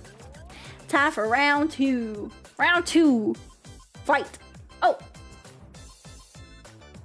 Hold on. Got one more. One more. Just got sent like right now and I'll add it in. Okay. There we go. Alrighty. Round 2. Let's go. Is there hope for consoles or did PC win out for eternity? PC for the win. Not a big I used to be big I used to be so about consoles growing up. But ever since getting my own computer, I'm like, wow, PC gaming is so great. I love being able to come and have one specific area dedicated for gaming and not have to like portably transport something anymore. I don't know. I kind of like that. I like that vibe. It's a good vibe. Last question, not to get political, but what is your opinion about copyright and intellectual property? Should everything be open source? If so, how does one make money? Or should the allotted amount of time for copyright be shortened like it used to be? Or should things stay the same? Thanks for these questions, Nyaru. Sneed on. Okay, this is a really, really good question. I like this. For me, it's a case-by-case basis. I don't think there's a right or a wrong way. I think copyright and intellectual property can be very, very important. However, I don't think everything should be open sourced. I think things like I think like computer programs should definitely be as like open sourced as possible.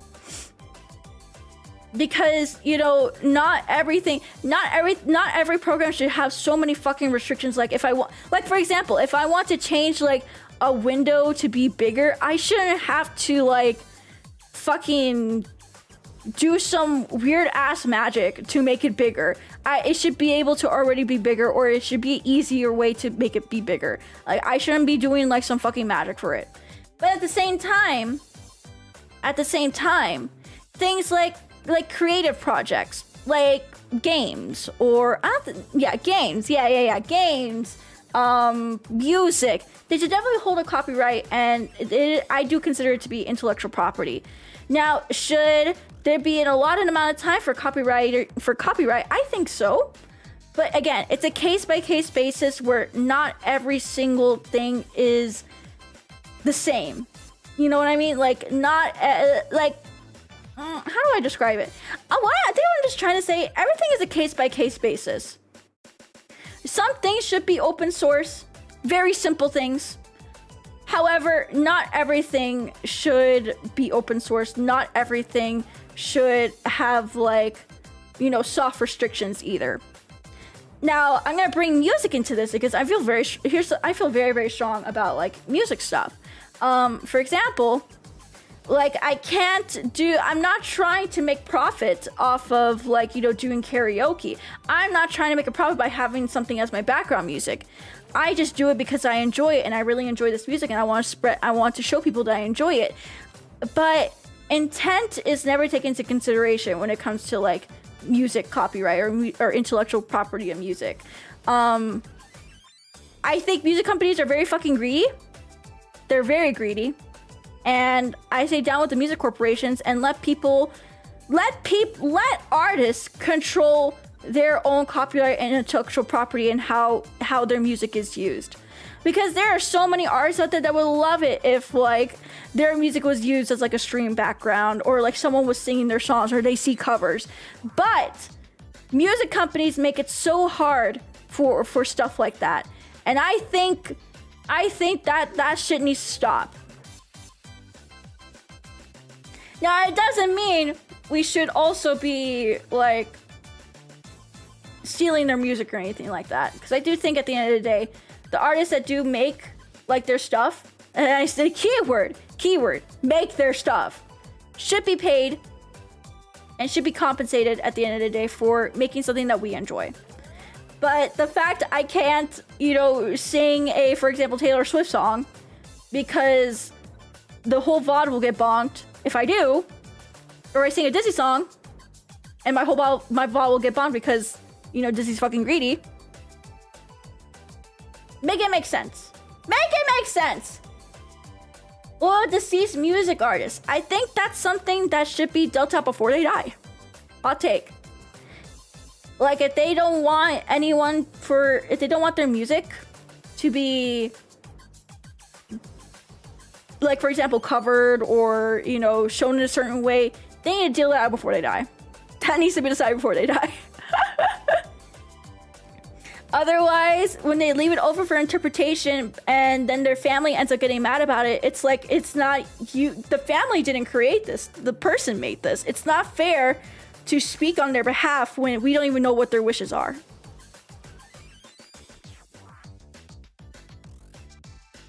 Taylor hacks the Kansas City no, leave them alone. I'm using them as examples. Don't actually hex someone. But that's how I feel. I think it's a case-by-case basis. It's not a one-shoe-fits-all situation. I don't think a one-shoe-fits-all situation even works for something like copyright and intellectual property. But it definitely needs to be a lot more flexible and allow the people that create things to actually make the decision on what kind of restrictions and things they want to see and don't want to see their stuff be done with, if that makes sense. Also, I love open source. Open source shit is based. That's my hot take. What are you dressing up cosplaying as for Halloween? I think I'm gonna bust out a Yomu cosplay that I've held on to for a while. If not, I'm gonna wear a Lucky Star cosplay, and I'll cosplay for stream, by the way. I'll cosplay for stream. You will see a Halloween costume stream. Maybe a karaoke. I'm not too sure, but you can expect to see me in a costume this year. Now, will I wear that costume outside of my house? Probably not. I'll probably dress up with something completely different or put on something super cute. How do I get a Latina GF? Do I gotta say it? Do I gotta bring out the meme? Do I gotta bring out that one silly meme? I kind of don't want to bring out the meme, actually. I don't want to. I don't think I want to. I don't think I want to.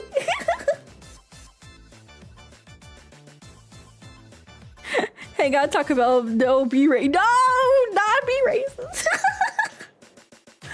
Pretty much, first, you have to be the silliest man alive. I'm gonna word it as that. You have to be the silliest man alive. And then you realize you're not that silly, and then you get your Latina GF. Yeah, just become Shadow the Hedgehog. Hi, Nyaru. Ever since you talked about membership stuff last time, I immediately remember something. Whatever happened to the fan club stuff, like the Fiery Rage vlog, wallpapers, etc.? Could they be re-uploaded as member exclusives, or are they gonna be lost media forever? Also, Nyaru Olaf.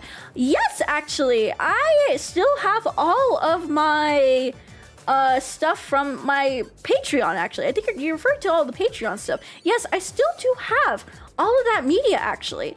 I thought about starting to upload them actually very soon, because I was also thinking about that recently, because I saw my Patreon sent me an email, like just like an updated terms of service email. It's like, huh, I have content on there. I should probably re-upload it so that you guys can enjoy it. So I guess we were on the same wavelengths when it comes to that. It's not lost media. I still do have it, so maybe you can look forward to some of them being uploaded. And I do want to do more range vlog. I kind of want to do one tomorrow. I keep saying I'm gonna do a range vlog, but I never do it. But maybe you'll get one. Maybe you'll get one very soon. I do gotta upload my. I do gotta renew my membership this weekend. So, who would you rather be? Amy Rose, Rouge Bat, Surge the Tenrec, Elise, Cream the Rabbit, or Maria? Honestly, I'm more of an Amy Rose or Cream the Rabbit type of girly pop. Not really a cunty Rouge the Bat girly pop type. I do have a little bit of Surge personality in me. I get my Latina GM, Miss Nyaru, please do not spread these lies. Well, are you silly? If you're silly, you'll eventually get one. But I think internally, I feel like more like I feel like I'd be Cream. I feel like I'd be Cream. Yeah. Hey Nyaru, what are some lesser known things that make you feel cool other than streaming? We say things you feel great about and are proud of. I mean, you're a great streamer as well, so I cannot mention it.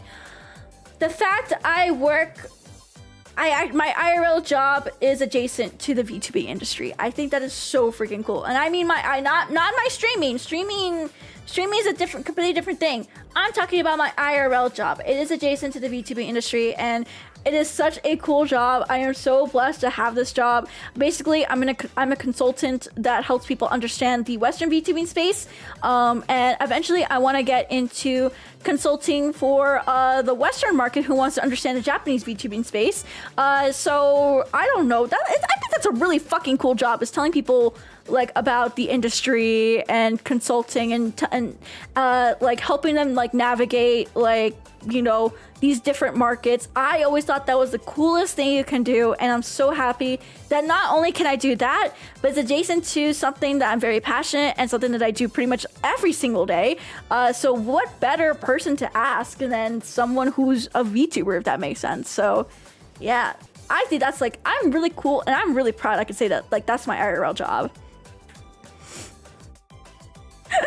Watch any good recent anime? Maho Ako, gushing over magical girls, great ass show. You should watch it. Season 2 soon. It's the end of September and a good time to start playing Snow Halation, or wait 1 more month. Wait 2 more months. You dip. 2 more months. Hello, brand lady. Can't believe it's been another whole month that you have blessed my life with your streams. And with a month passing, that means it's time for the monthly proposal. Jaeger, here ain't no my answer. It's a special month for Latinx around the world, but the only special one to me is you. Would you be the brown wife to help me save the West? Jaeger, I'm sorry to say this, but the West has fallen. A bit late because had to eat for the night shift today, so I woke up in a rush to type this. Hope it goes through. Hope the whole collab was everything you want. Oh my god, the whole collab was so good. They played TF2. They're playing Gmod right now, but oh my god, it was so good. It was so good. Can you give us the deets on that hurricane Mr. Weatherism idol? Oh yeah, Florida bros, you should be okay. Actually no, you should not be okay. I think your whole area is flooded. And also, there was a major dam failure in some random ass place, Newport? Yeah, Newport. Yeah, apparently the Waterville Dam, like, fucking collapsed or some bullshit. It's facing catastrophic failure. And if you're in the area, you're probably already dead. I don't even know why you're watching me, so... Yeah, if you're in the area, you gotta get the fuck out of there if you haven't already. Yeah, Newport's fucking dead. All of Newport's dead. How do I snuff out this need to prove everyone who doubted me and abandoned me how much better I am now? Live your best life. That's literally my best advice to you, because I used to be someone who would always constantly be like, everyone doubted me, they abandoned me, I'm doing so much better, you need to look at how much better I'm doing. Because they want you to do that, man. They want you to feel like that. They want you to like feel insecure about how good you're doing right now. And they want you to constantly prove so they can have something to talk about. When honestly, just ignore them. And just live your best fucking life and show them, and just living your life shows people how much better you're doing. And the fact that you don't think about them while living your best life just shows them how much better you are. Because that's what makes them angry. That's what makes them actually sneed. And like, that actually makes them cope and sneed. Is when you don't even give a thought to them and you just continue on and continue thriving and doing better. So do whatever you can to forget about them and just live your best life. Don't let them fucking, don't give them a reason to sneed. Or don't try to make them sneed. Give them a reason to sneed, if that makes sense. Don't try, do. Are you okay with having certain kind of art drawn of your model? It depends on that certain art. That's very ambiguous, and I'm not going to say yes to everything, but I'm also not going to say no to everything. So if you could provide me more context, that would be really cool. How was Idol today? I am so great. I actually feel really good. I feel really great. Have you had a Nyan-based copy pasta about you? If no, can we make one? Yes, please make a copy pasta. I'd love to read it. And maybe do a voiceover of it. Oh, that's round 2? Let's see. Okay, I have one more here. This is our last one. This is our last one. Last one, chat. Last one. And that is going to be... Oh, she's a little small. Sorry about that. Do you watch any sports ball? If so, what sports? I do not watch sports ball, actually. The closest thing I'll watch, and I'm slightly interested in, is Japanese baseball. Because I feel like with regular baseball here in America, they just don't try. But if you go to a Japanese baseball game and you see like the players, they fucking hustle. Like I actually have like, I don't know, it was so intense. They made it so intense when I went. I don't know if I'm just saying baseball Japan, but it was actually very, it's so intense in Japan. So Japanese baseball, something I'm interested in. Go Deadlock Stars. That's my team. Go Bay Stars. Go Bay Stars. Divegrass. I mean, divegrass is fun. It's fun. I watch divegrass. I watch football. I watch soccer. Whatever the fuck you want to call it, depending on where you are in the world. Other than that, if I'm like at a restaurant and they have like the sports game on, whether it be baseball, football, I'll watch it. But I'm not gonna go out of my way to say like I'm a sports fan though.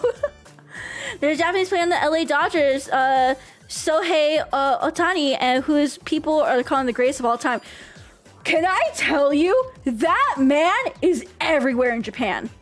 He is on every advertisement, every billboard. There is a whole fucking watch brand that has a whole line dedicated to him.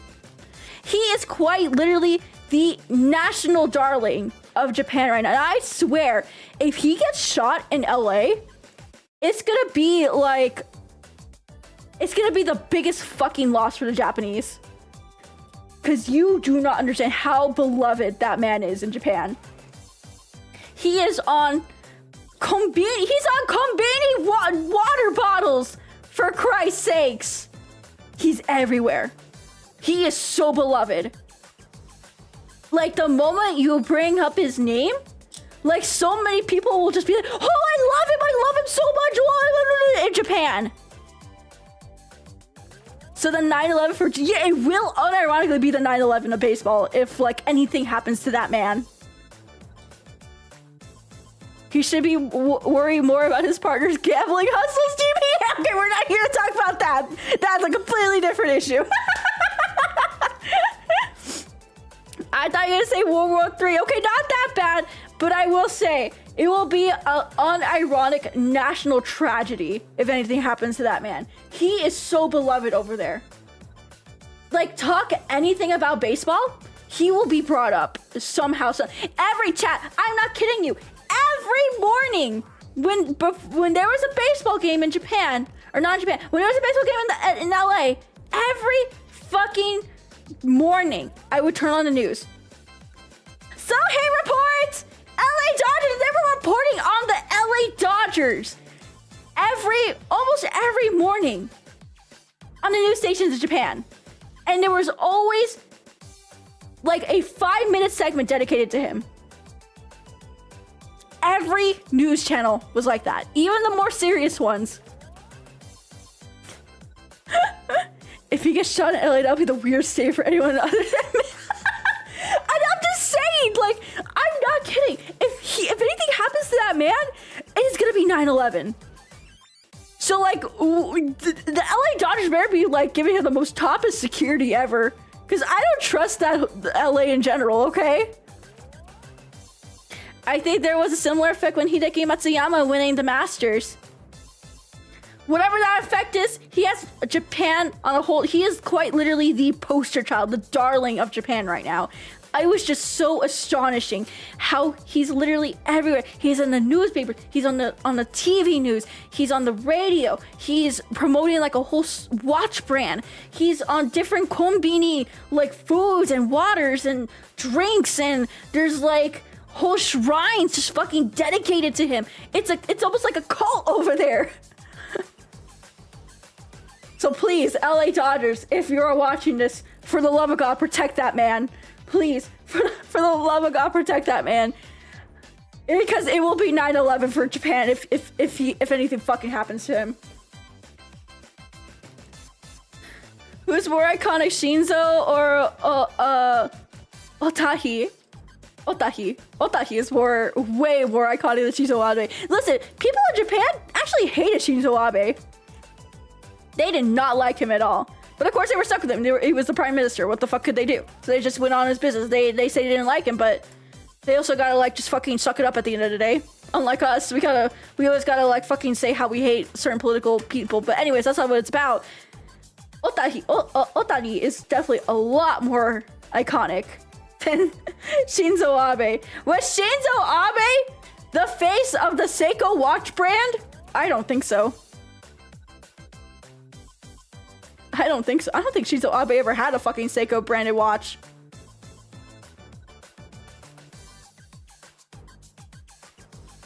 Again, LA Dodgers, if you're watching this, please take care of him. Please, for the love of God, take care of him. Do not let 9/11 happen for the Japanese, please. I am begging. And with that said, that's our Q&A for today. Yeah! That's our Q&A for today, chat! That is our Q&A for today, chat. Oh, my voice is kind of destroyed, though, I will say. My voice is very much destroyed. Thank you guys so much for another successful Q&A. I don't even remember how many questions we answered, but we answered as many as we could. Oh, my goodness. My voice is destroyed. I am going to go ahead and rest for the rest of the weekend. I will not talk as much. Usually I spend the weekends resting my voice to get ready for the rest of the week, and I'll definitely need it next week. But if you want to come by on our Discord, oh shit, wrong thing. Want to come by on our Discord, we will have a couple of watch-alongs this weekend. 31 Minutos, my silly Chilean puppet show for kids that actually has a lot of Latin American yab humor. Last time we saw Hitler on the screen behind one of the puppets. So if that doesn't tell you what kind of show this is, I don't know what will. But pretty much 31 Minutos, English subs this weekend, episodes 13 through 15 and 16 through 18. Please come by. We would love to have you. And then, of course, next week is birthday week. I'll be releasing my schedule hopefully tomorrow-esque. I don't remember. I'll try to remember. But birthday, wow. Wow, birthday. Wow, birthday. Wow, birthday. 31 Minutos experience in a bootleg Sailor Moon jet ski. Dude, that bootleg Sailor Moon was so, like, yab looking. But yeah, that's what we're going to be doing for the rest of the weekend. So if you want to hop on Discord, feel free to come by. We'd love to have you. Otherwise, I will see you guys next week for birthday. We have lots of collabs, a lot of Totsumachi call-ins, lots of karaoke. We're going to be making a cake. We have so much planned for next week. So I hope you guys can be there for it. Alrighty, chat. I will go ahead and send you all off with someone else for now. So let's see who is Stu-Women. Who is Stu-Women right now? Who is stimming? Who is stimming? Oh! Nyana's playing Class 09 for the first time. Okay, we're gonna go say hi to Nyana on YouTube. Because she's playing Class 09 for the first time, and I definitely want to fucking watch that. That's gonna be fucking hilarious to watch. Alrighty, chat. Thank you guys so much again for tuning in. Thank you. Hope everyone has a good weekend if I don't see you on Discord. But if I do see you on Discord, I will see you guys for 31 Minutos Watch Along! Otsanya! Thank you guys for coming again, and I look forward to seeing you guys next week for birthday stuff. Otsanya! Bye bye!